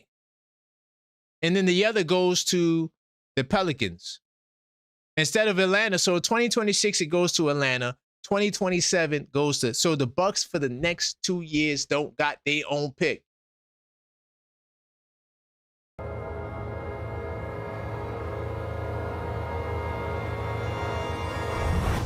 That means they have no opportunity to get none of these young bulls. That's when the Knicks come in and we say, hey, we're going to give you, hopefully, I mean, the Wizards pick, we don't know. You know, but if the Knicks get that Wizards pick, we could add the Wizards pick, the 2032, and 2 swaps for Giannis. Now the Bucks at least have some picks because they don't got any. Any pick is better than this. They're going to lose their pick. Atlanta's going to be a good team. All right. New Orleans are making moves. And the plot just thickens, bro. What is the Bucks going to do if the New Orleans Pelicans become a good team next year? What are they going to do? What are they going to do? Oh, boy. It gets deeper, man. The rabbit hole continues to get deep. Hold on. Did I miss some calls? I did. If I miss your call, I'm going to call you back. Let's continue getting the likes up, though. I do appreciate your support. This is the Blue and Orange Brunch. We are cooking with hot grease. By the way, if you are at work and you can't call in and you want me to, you still want to engage, all you have to do is send in a donation. Cashapp, Super Chat, Linktree. And I will respond to your message in place of a call. Because I know you guys are at work too, right? And it's hard to get on the line. Right. But the Bucks. And by the way, if you want to know how they lost those picks, that was the Drew Holiday deal coming back to bite them. OK, they traded those picks for Drew, got rid of Drew. And now they're out here looking stupid with no picks. Let's see if my man Force can get on the line. 646-995-8389. Call up, voice your opinion. We just talked about the Giannis update. The Lakers look to be players in the Giannis trade. All of that OG Anunoby stuff, I think that's just smoke and mirrors. I think they're just showing us that if Giannis lasts till 2027, they will be in play to get him in 2027. 100,000%. All right. Try this. This guy's the Warriors. I don't know what direction this next call gonna go in. This guy's like an ex-Warriors fan. You might as well just become a Knicks fan. Hey, Hello? what's going on? Karan, I didn't unsubscribe, but What's up? what was it? 4 points? Really? 4 points? Really? Yo, listen, man. How about this? Yo, Dave, how about this, man? Why don't you just become a Knicks fan? Nah, man, I can't do it. They broke my heart in the 90s. Because of the 90s. Because of MJ. We're about to get a championship and Giannis. The super team era is dead, Karan. We wouldn't be a super team. We wouldn't be a super team. Yeah. By definition, we wouldn't. You know who's quietly is building a super team? The Hawks. Who? No, they're not. No. Okay. Not a super team. What do you think about Pajimski? I told you he was garbage. Nah, he was not. He was killing us. he wasn't garbage. Pajimski was killing us. He was giving us the bit. He was doing his best Steph Curry impersonation. I can't say the brother garbage. He was killing it. Yeah, okay. Yeah, all right then. Listen, it's something going on, and something is going on, and I can't give myself to the Warriors 100% because they've been hyping that kid up for the last 3. Oh, he hustles and takes charges. He's nice. No, I'm not gonna say nice. No, he's nice. I'm gonna say he's nice. Yeah, I'm gonna say he's Karan, you don't watch him every day. This kid would be the 9th or 10th man off the bench at Duke. I'm telling you, he's ass. I don't know. Did you see that play where he made a bad pass? No, he turned it over for sure. Oh, yeah. And Will Richard tried to save it, and then Steve Kerr went off of Will Richard.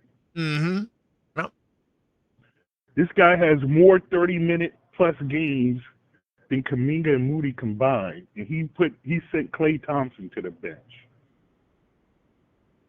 I'm just saying. I mean, the kid could play, bro. I'm sorry. I know you don't like him, but yo, the kid to me could play. It's not that I don't. It's not that I don't like him. I've seen him play every day, and the way that the Warriors organization is trying to make the kid the face of the franchise. Well, what else are y'all gonna do? Like when Steph Curry leaves, what y'all gonna do? Seriously? They should have done what I said this year: blow it all up and fire Kerr and get ready for the rebuild. I don't know, family. I don't know. Why do you think Butler tore his ACL? Because he just gets hurt at the wrong time every time? No, because Pajimski threw a entry pass a mile in the air that Butler had to jump to get and came down wrong. The guy, he's straight garbage. It's just something going on. The way the local announcers hype this kid up. I've seen kids make a layup and then say, "Oh, you see that? Pajimski, he ran to the perfect place."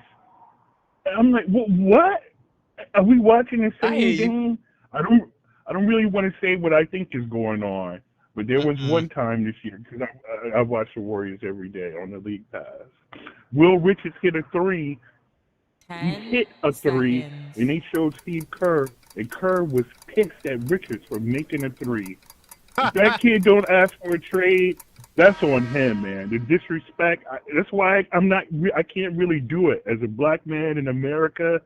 I can't give my all to the Warriors. Okay, so look, Dave, man. Listen, on the way out, you got to join New York Nation, man. We about to get Giannis and the championship, dog. It's serious over here. I'm not super team. No super teams. It's not a super team.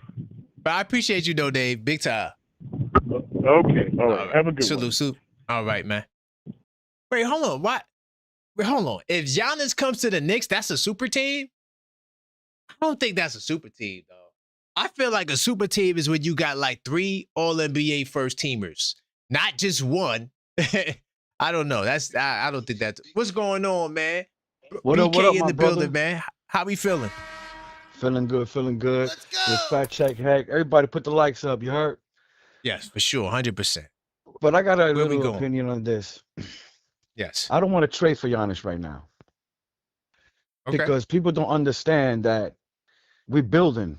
Building takes time. It doesn't happen overnight. There's only one team in history that traded, and that's the next. When they traded, they won the championship, and we all know who that was. The Toronto Raptors with Kawhi Leonard. That's not going to happen again. Okay. Why not? It's because everybody on the Toronto team with Kawhi Leonard went there was a role player. Everybody played their role. We don't have an abundance of role players. We got to build them. You know what I'm saying? We getting there. Don't get it twisted, but we got to build them up. Okay, That's so I what got a Tom question for Thibodeau you. didn't do last year. So this year, Brown is doing it this year. You know really what I'm saying? quickly, I'm gonna pause your time really quickly. So if we lose in the second round this year, you're gonna come back with the same team and go in the second apron and spend hundreds of $millions in luxury tax to build with this team that didn't win it this year. No, that's why. Once there's first, a lot of people is up for the trade block this year. You know what I'm saying? There's a lot of people. So we, of course, if we need to get something to additionalize to our team, then maybe after the fact, we probably could shop for him. You get what I'm saying? No, but it's going to be the summer because we passed the deadline. We're talking about the summer right now. I know. So then that's what I'm saying. We get to the summer, we trade for him, but we don't get rid of principal pieces. You get what I'm saying? Who are the principal pieces? Okay, to me, the principal pieces, I'm sorry, I like Mikal Bridges, but he got to go. You know what I'm saying? So that's an open spot. You got Hart is our backbone, huh? I'm not mad at that. Go ahead. Hart is to me, Hart is the backbone of the team as terms as hustle, energy, everything. You know, he puts the work in. So I think he needs to stay. Okay. OG is not going nowhere. I know everybody wants to put him on that block, but I don't want to lose OG. Why not? Because he's a two-way player. There's not too many two-way players in the league in that position that's that good.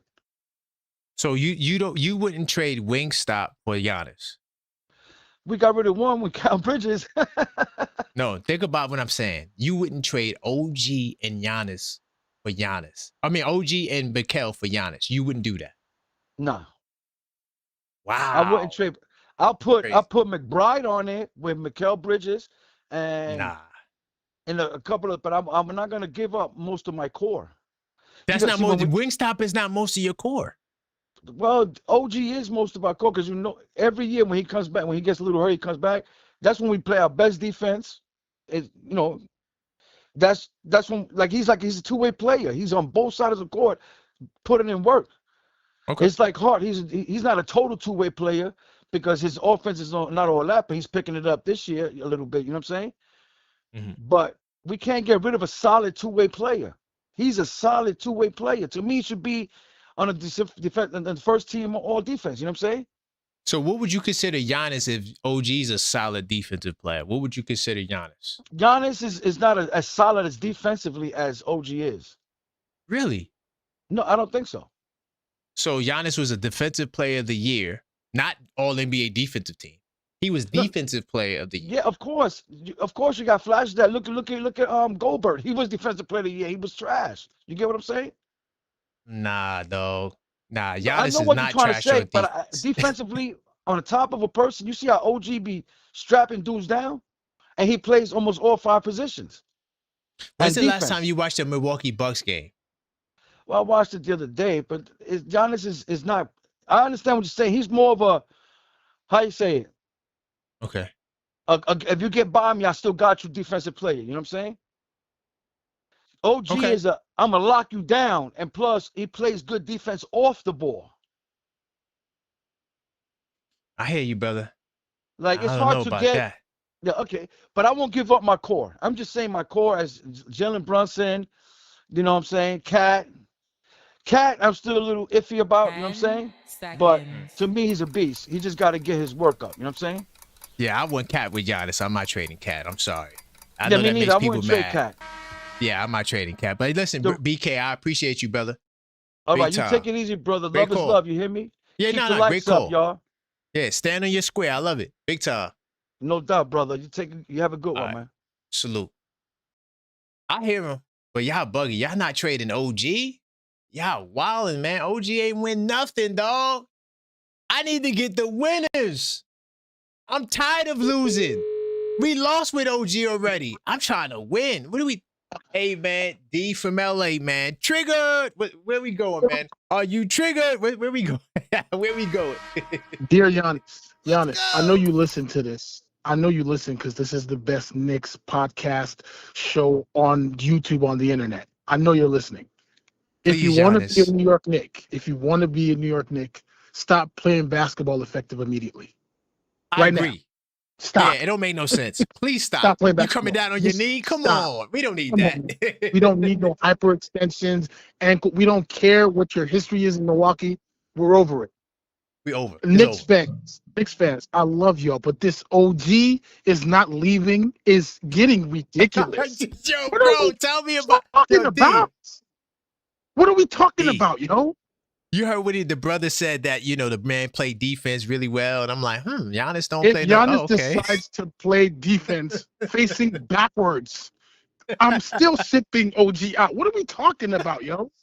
What are we saying? Yo, D, thank you, man. Yo, listen, man. And listen, I know sometimes we disagree, but when we agree, we disagree a lot, but we agree on the things that make sense.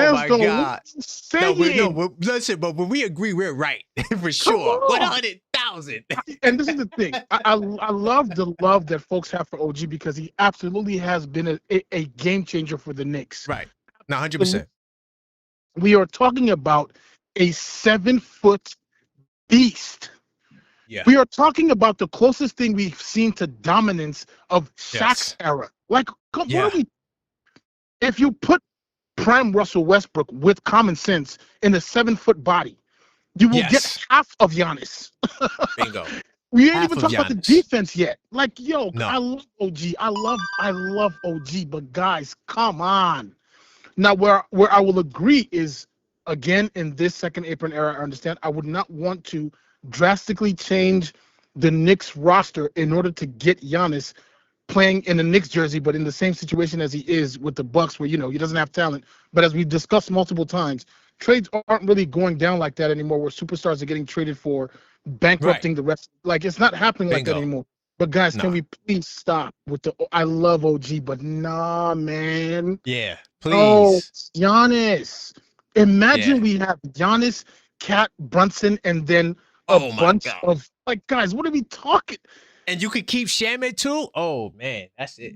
But let me I'm glad you mentioned that. And I'm gonna come back to that Shamet thing. But I want to remind Knicks fans about something because I know I heard about the double big lineup a lot of times. People are missing the fact that championship teams are running effective double man bigs lineups in order to win championships. Hartenstein, Chet Holmgren, Horford, Porzingis. Like it's. If we can get that, we want that. But I actually want to ask you a question about Shamet. Yeah. Shamet or Mikal Bridges, who would you say has had a better season for the Knicks so far? If you just looking at the stat without the expectation of the numbers, you would it would be Mikal just numbers. But if you basing it off of what we expect and what we know, you'd be more impressed with Shamet. Right. Yeah, you would be more impressed. You would be and the pay. Yeah, you would be more impressed with what Shamet's doing. Right. 100%. Okay. No doubt. I'm gonna leave y'all alone, but guys, please let's stop this OG not moving for Giannis. OG would trade himself for Giannis. Like, come on. We gotta stop. That's all I'm saying, man. I love OG, but come on. All right, big time. All right, big time salute. It's my man D from LA, man. Yo, let me tell you something. When me and that brother agree strongly, we on the money. Like that right there, I can't ride with it, man. Gino in Brooklyn. Where we going, family? Yo, what's going on now? So I heard things about Giannis and letting go. Wingstop, what's going on? Wingstop out of here, dog. And I'm the lawyer for Mikal Bridges. He out of here, dog. I will relieve myself of duties and get him out of here on the first ship. Where we going? Hey, we had this conversation back in December. Yo, if you got an opportunity to get Giannis, you get Giannis. You get rid of Wingstop. Giannis is greater than both of them combined. That's 100,000. As long as you keep Brunson, Cat, and you get Giannis. Oh my God! That's and you keep Shaman. That's closers.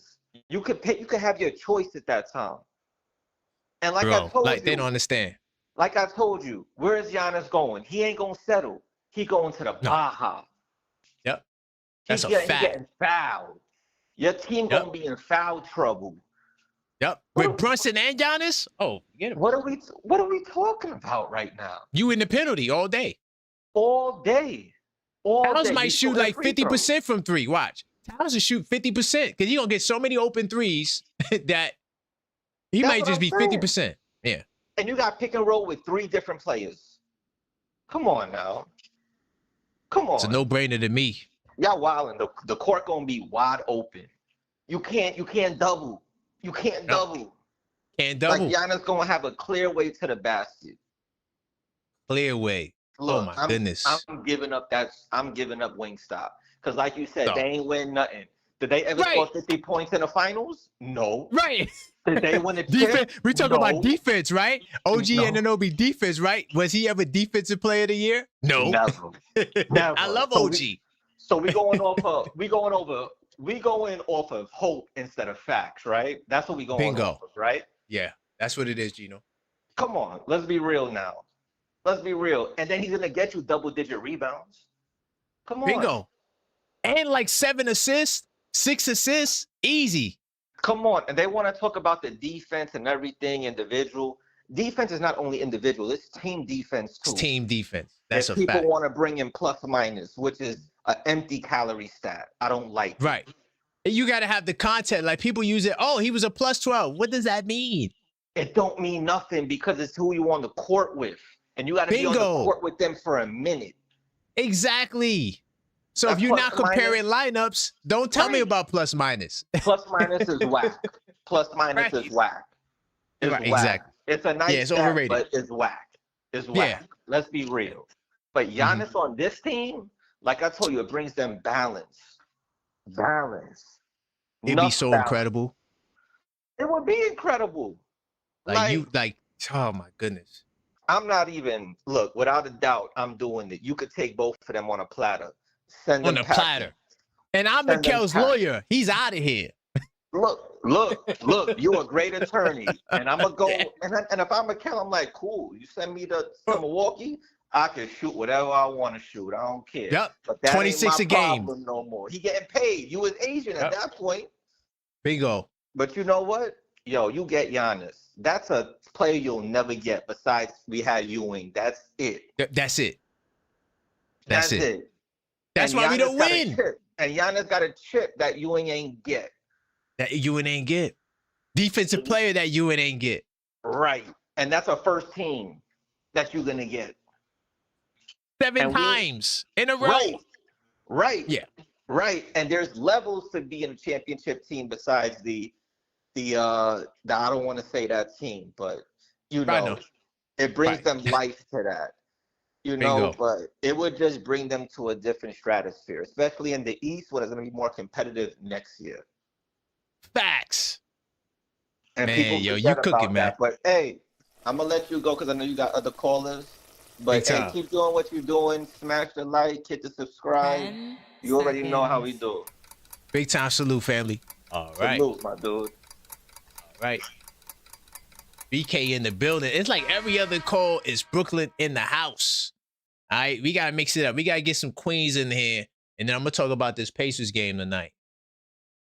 Unfortunately, I was like, damn, I gotta talk about the Pacers.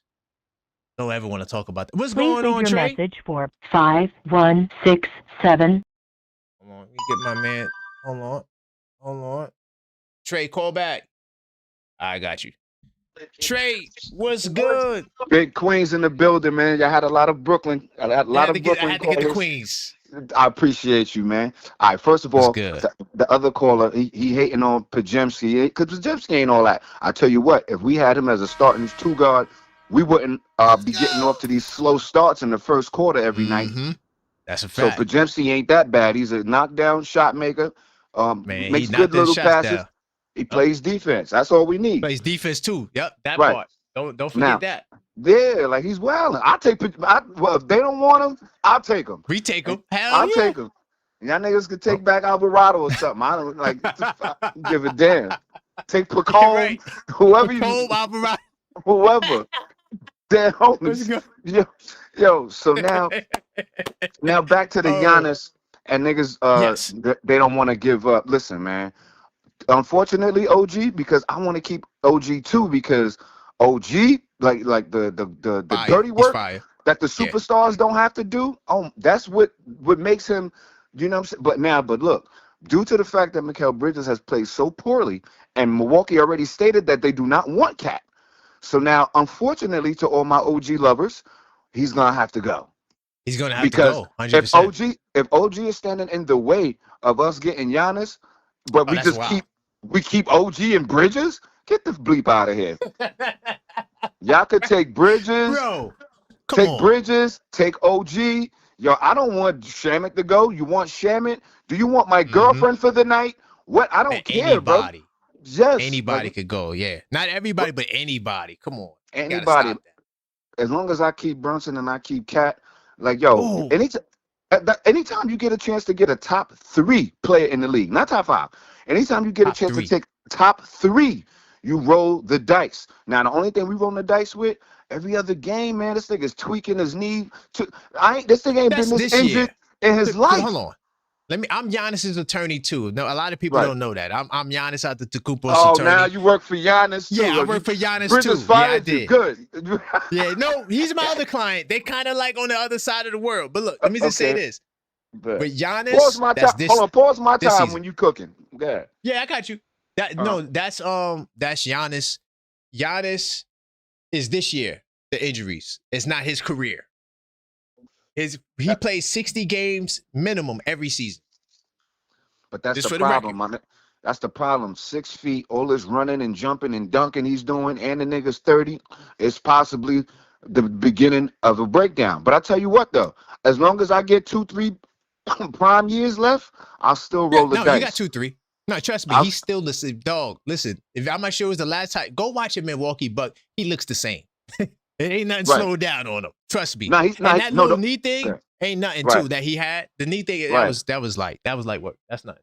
I was talking about that lower calf too close to the Achilles scare. That's what I don't like. And well, remember we got Casey Smith. We'll be all right. We got Casey Smith and those guys. They'll be able to deal with it.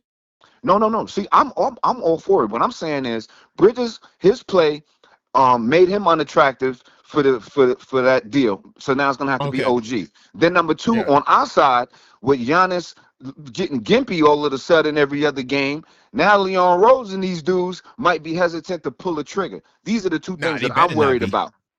Listen. You can't you can't do it, man. You got to get them. All right, so especially if we lose, like if we win the championship now, okay. But if you ain't winning the championship, dog, like if we go home in the second round, especially or something crazy like that, you gotta make the move, dog. Yeah, if we don't look good in the playoffs, they definitely got to make the move because our voice, like the Knicks fans' voice, like we've been raising hell, so they're gonna have to do it. You know what I'm saying? But the only thing is now we might have to give up more because before, like the beginning of the year, we should have made this move because Bridges just was off of a good playoff stint, and he wasn't having 7 points and 4 points and 0. So that's true. Now niggas like, all right, Bridges, I want Bridges and his wife, the fuck, for my language. You know what I'm saying? It's like, yo, they gonna want more, and I don't want that to make Leon Rose jump the gun with their asking price and with Giannis gimpiness for them to get scared and trigger shot. You know what I'm saying? So let's just keep our fingers crossed as Knicks fans, because that's what I've been thinking about. I'm like, damn, on both levels, somebody could back out the deal or ask for too much now because Mikal Bridges that's not good enough to be like, yo, I'll give you Mikal Bridges. Niggas is laughing at you now. Like, what? Nah, you gotta put OG. It has to be Wingstop. And here's the thing too, Trey. The Lakers are a threat, bro. I'm letting y'all know. The Lakers aren't. Put it like this. They're not a threat to get Giannis from us because remember, Giannis is competitive. He doesn't want to play with top five dudes. You right. He didn't even want to leave Milwaukee. that Milwaukee just started doing so bad with the personnel that they were surrounding him with that he had no choice but to just say, all right, I'll leave. But no, from that standpoint, I got you. But remember, they are the Lakers. They have a way of making stuff like this happen. You feel what I'm saying? We don't. Right. You know, like we have no basis of, we've never done this. And don't tell me about Melo. Melo is not an MVP. Okay? Well, he's not a I'll champion. Tell you this. But go ahead. I'll tell you this. There's no way that they could pull off making Giannis play alongside with Luka and LeBron King James. He is not doing that. No, LeBron out of there. He wouldn't be able to sleep at night. LeBron would have to leave. LeBron ain't going to be there. No, LeBron is gone. No, I'm not talking about with LeBron. I'm just talking about with Luka. Yeah, not with Luka. I mean, we got the better shot because he started off saying, I want to go there. He know what that garden is like in the playoffs, and he wants to be a part of it. And to go to the Lakers and do what? He already got a ring, so he ain't ring chasing thirsty like that. You know what I'm saying? So you ain't gotta. We still good in that area. We getting Giannis before the Lakers, unless we back out.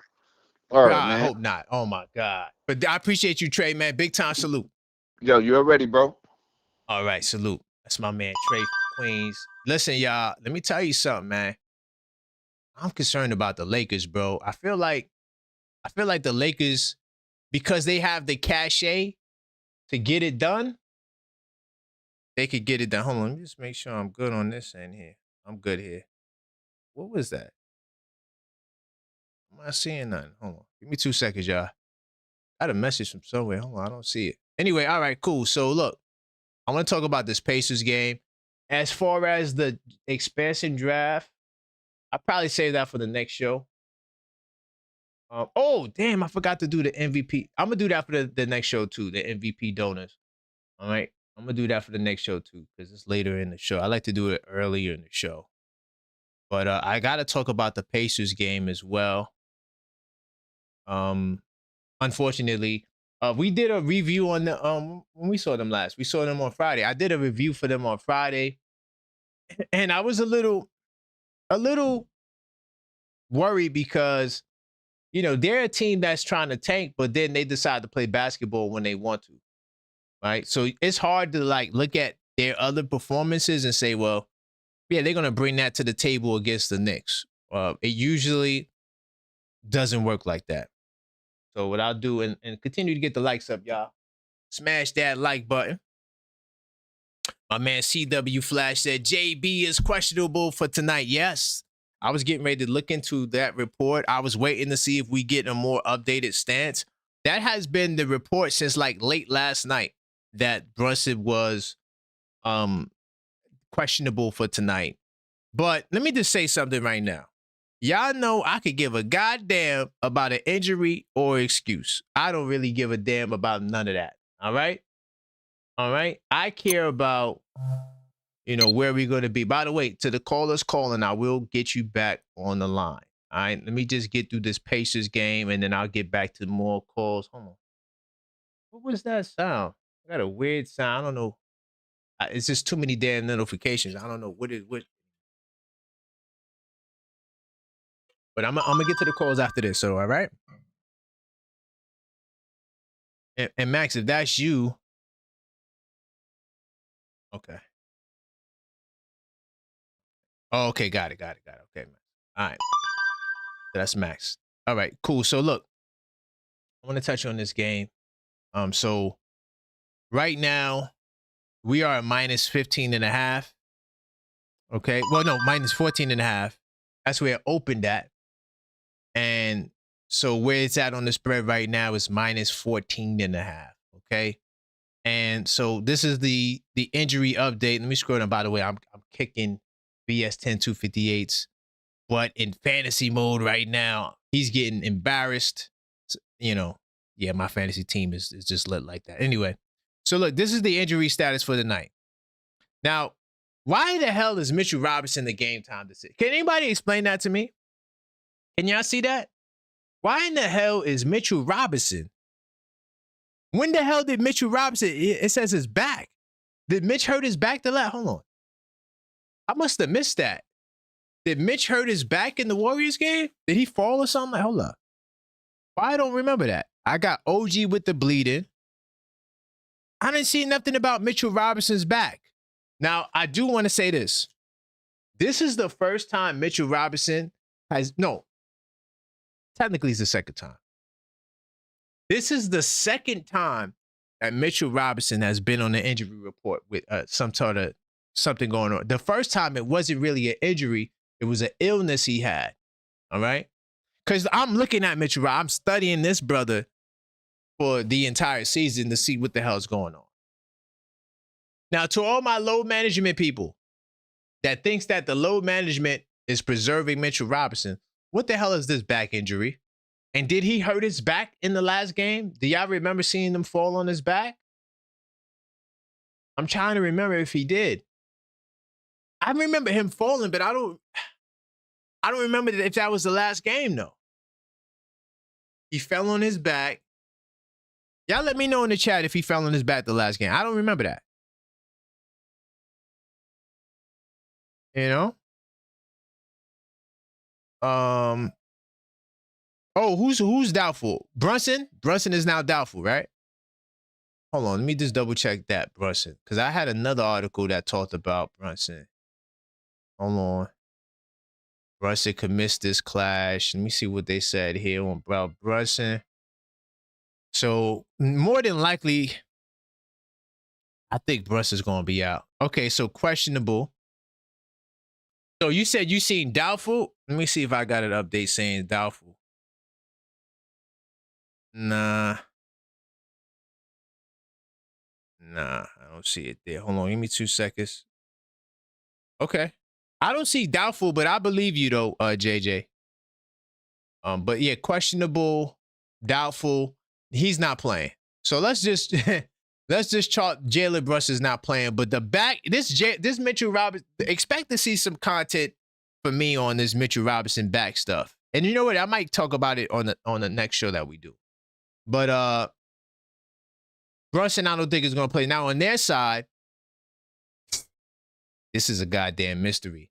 Now, is Pascal Siakam back? That's what I want to know because he's not on the injury report. But he didn't play the last game either.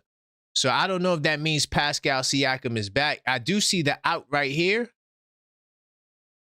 Matter of fact, let's pull up the full injury report. Let's do that. Because the Pacers, I mean, you could just like flip a die, to see what the hell is going to happen with them. Let me see. So Siakam is out for sure. All right. And Neesmith day-to-day, he's going to play. Zubac is going to play. Nembhard more than likely is going to play. TJ McConnell definitely is going to play. Quentin Jackson, he should play. Yeah, I think all of these guys are going to play, to be honest. Maybe like 2 or 3 of them I might. It's just a lot of guys to be on the goddamn. Do y'all see how many guys they got on the injury report? You know what I mean? Look at the out for the seasons. They got like 10 injuries, dog. Is this by design? Look at all the injuries they got. This is wild stuff. So I don't even know what to expect from Indiana. That's part of my concern. It's hard to prepare for a team where you don't know who the hell's playing versus who the hell don't play. But I just want to tell y'all a couple of updates with the Pacers. I saw the Bucks game, and the Bucks shot the lights out from 3. They had 23 threes against the Indiana Pacers. The Indiana Pacers are top 10 3-point defense, or they were top 10. Hold on, let me just double check something. They were top 10 or they are top 10. Not 100% sure on that right now. Hold on. I'm going to tell you, I could tell you where it was the last time I looked because, all right, so they're still top 10 for opponent 3-point percentage. They were first in attempts at 11.6. The Milwaukee Bucks had 23. Okay. Second in 3-pointers attempted for opponents at 33.3 and 7th in 3-point percentage for opponents. So they were defending the 3-ball well, except for in the last 10 games, their opponent 3-point percentage completely plummeted. And let me see if I got it right here. Yeah, so their opponent 3-point percentage for the Pacers, it plummeted because the shooting increased, and opponents are shooting 38.3% against Indiana. So the 3-point defense, which was once their strength, has now become a big-time weakness for the Pacers, and that Bucks game confirmed it. So I think that, there's an opportunity to wipe the floor with these guys. Their defense is not that good. They have a hard time keeping guys in front of them. Giannis what Giannis did to Indiana, it should be a crime. He had like 23 points. No, I'm sorry. He played like 20 minutes and had like 29 or something crazy. Hold on. I'm going to pull up the box score really quick so we can see it. But yeah, what Giannis did to Indiana the other night, he just completely abused them. Then he dunked the ball, came back, landed awkwardly, but he still played and he dunked the ball again. So I don't, the Giannis knee thing is he didn't break his knee or nothing like that. But I'm going to show you what he had in this game. This game was wild, bro. So Giannis had 31 points, 14 rebounds, 8 assists in 23 minutes. And y'all say y'all don't want this guy. I want to see if anybody for our team does that tonight. I want to see if anybody from our team tonight, OG or Mikal, one of them get 31 points, 14 rebounds, 8 assists. I want to see if they're able to do that in just one TO. And by the way, believe it or not, Giannis is the point guard. Okay, and he crashes the offensive glass. He has 6 offensive rebounds. The offensive rebounds is something that we have to dominate. Mitch had 23 rebounds the first time we seen the Indiana Pacers. The last time we seen the Indiana Pacers. Mitchell Robinson had that career performance on the glass. He may not play tonight because all of a sudden his back is hurt. I don't know where that came from, but his back is now hurting, so Mitch might not play. Hopefully that's not a precursor to more things to occur. No, this is not the game I wanted. But, I think the game plan for this game is very simple, right? Mitchell Robinson, showed us the blueprint. Like, even if you're not shooting that well, because we only shot 29% from 3, you can crash the glass on this team. He had 9 offensive rebounds, 22 rebounds total, career high. So the glass is for taking. You have to win the boards to win the game. And when I was watching the Pacers broadcaster said the Pacers lost 12 games in a row. Yikes. That's another aspect. Eventually they got to win another one, right? You would think so. But they were saying how the rebounds is important for the Pacers. If you put the Pacers, where's my other notes? Oh yeah, I think it's right here. If you put the Pacers in position, to lose the rebounding battle, they win games. What the announcer said, he said the rebounds propelled them, and in this game, while we were struggling with the Pacers, they were a +3 on the glass. I think that was like in the third quarter. So we have to dominate the glass. And now with Towns, the best rebounding big in basketball, him and Jokic are the 2 best. With Towns there, I think that we double down on what Mitchell Robinson's performances. Zubac is tough, so Towns has to watch the foul trouble as well, because Zubac can be somewhat of a foul baiter.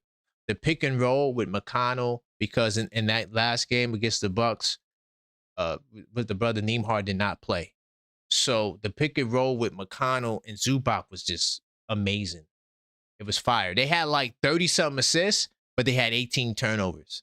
So that's another thing too, turning them over, getting into transition, all recipes to win. I think the Knicks win even if Brunson doesn't play. But I do see a world where Brunson plays, because after this game, we got 2 days off. So, Brunson could play, but if he is doubtful now, he's not playing. If it's gone to doubtful, he's not playing. Mitchell Robinson, he's not playing. If he's on the injury report for anything and it's a game time decision, every time Mitchell Robinson was a game time decision, he did not play. Yeah, I can say that with confidence. So I don't think that the brother's going to play. But I want to guarantee a victory tonight. I'm a little hesitant. CW Flash says, bro, it's the Knicks. We still might make this game a dog fight. That's a fact. Speaking of dogs fighting, yeah, we might make this game a dog fight. I think the Knicks should win tonight, but I don't think that it's going to be a blowout. If it's a blowout, I'll be surprised. Like, seriously, all the games in this series have been close. The last game was the biggest deficit. The first 2 games were decided by 1 point. And then the last game was a 9-point game because the Knicks offense had to propel themselves in the fourth quarter. And luckily we came out of that third quarter with the lead. The Pacers outscored us 29-30. The good thing about that last game, we did win the first quarter. Okay. So that would be my Pacers soliloquy. Okay. I can't guarantee a blowout, but I do think the Knicks should win tonight. And I think that is just, no matter who plays, I think with Towns, OG, Bridges, and whoever else is there, I think that that's enough to beat a team that's tanking, that's trying to sustain a bottom ranking in the conference so they can enhance their chance to keep their pick. Not just get a pick, they have to keep their pick. So I'm going to try to get this brother back on the line.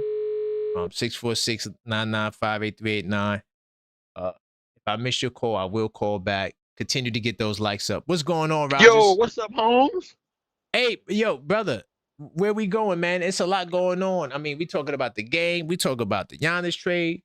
Yeah, man, I've called 3 times, bro. Let's go. Yeah, well, sometimes I can't get to the line because I'm in the middle of something, but I always call back. So I appreciate that. I thought I had the red phone like Batman, the Commissioner Gordon. Nah, we good. I got you, brother. As long as I'm live, I'm going to get you on. All right. Oh, you want to hear my takes? Let's go. First of all, this Giannis stuff, I'm not busting up the whole team. Giannis is a bad dude, but he can't shoot.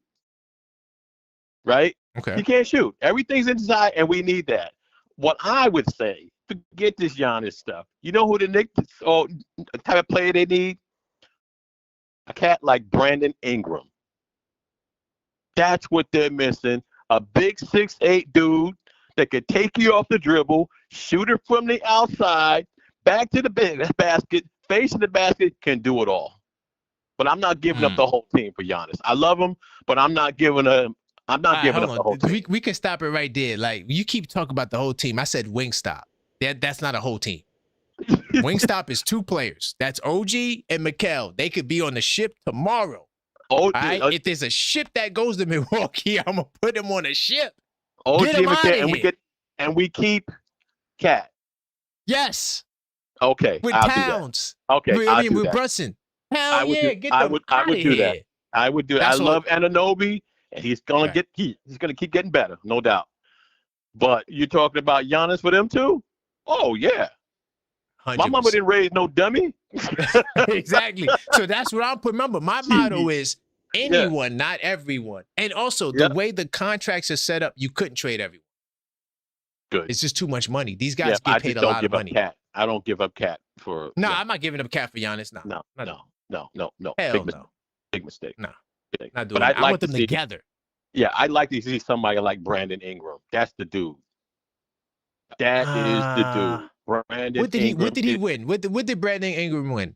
He's just been hurt quite a bit, but he busted the Knicks up every time he plays against us. He's did like he win, 6'8", 6'9", can do it all, man. But did he win? He's a guy in the box score. You say, what are we going to do about Brandon Ingram? But did he win, though? See, that's what I'm talking about. Is he going to help you win the championship? No, he's Brandon not. Ingram is that dude. I'm telling you.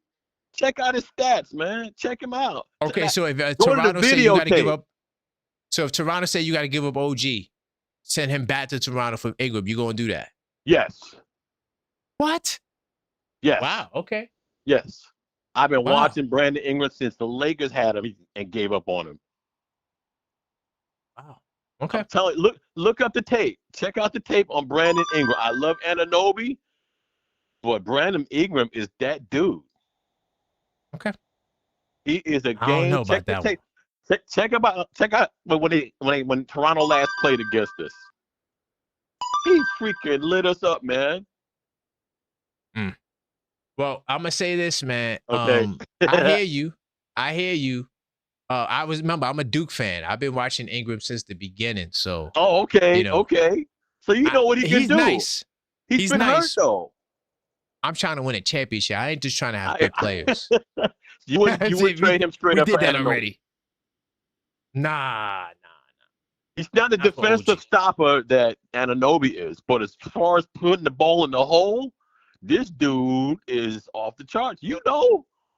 Nah, man. Nah, we good. We don't need just a scorer. Like, we need a superstar. But we don't have that. We don't have that microwave dude that comes off the bench. That dude that you know is going to come in there and knock it down. Okay. I hear you, but we do got a guy named Jordan Clarkson. Yeah, we got Hope. Okay, Clarkson. Okay. All right. See, that wasn't fair. I appreciate you, man. Okay. Okay. Salute, family. Yeah. Okay. Right, man. Great talk. Great talk. I got you. Salute. He didn't expect that Jordan Clarkson right there. He didn't expect that. Let's see if this brother's ready to get on. If I missed your call, I'm doing my call back. What's going on, Rod? Yo, what's good, Ken? Not much, man. Yo, we just talking about these Knicks and cooking with hot grease. What say you? Yo, I disagree with the last caller, man. BI is not the answer. No. It's scoring don't affect winning like that. Not like a KG. Right. Or, you know what I'm saying? He's not putting up 30 a night. Nah. And if he was that good, then his original team would have never got rid of him. Right. You know what I'm saying?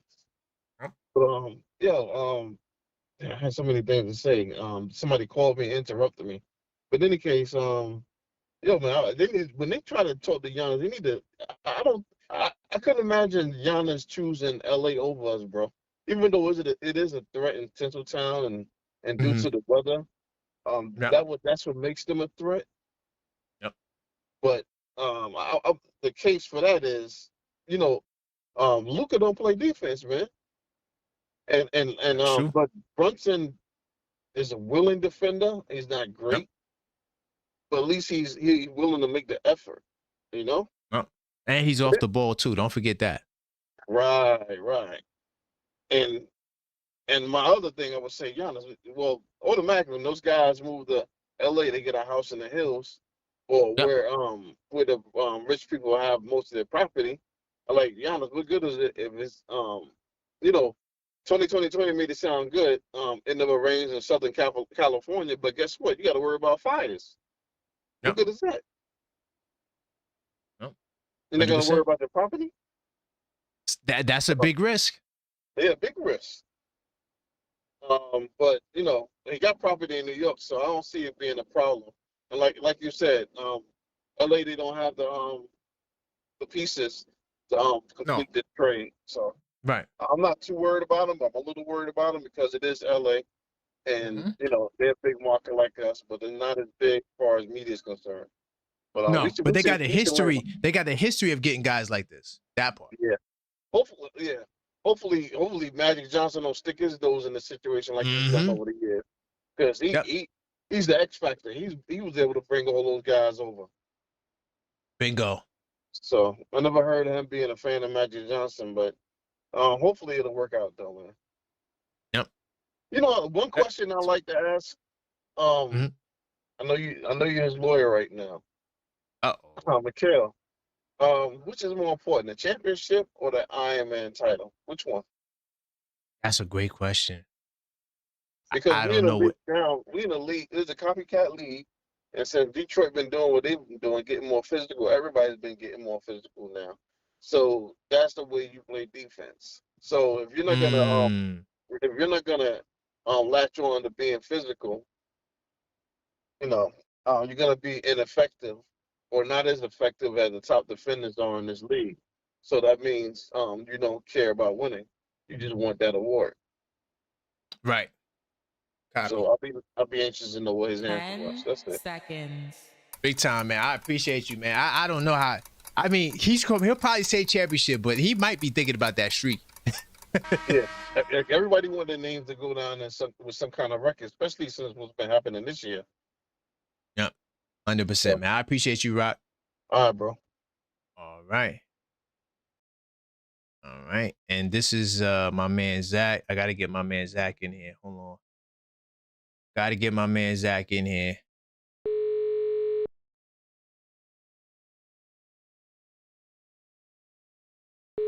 Continue to smash the like button. What's good, Zach? What's good, Karam? Was nothing much, man. We talking about a lot. Where you want to go, Zach? Well, actually, I just want to go with tonight's game. I'm actually, I think it's a positive thing that Mitch and Brunson are out for the night. If that happens, okay.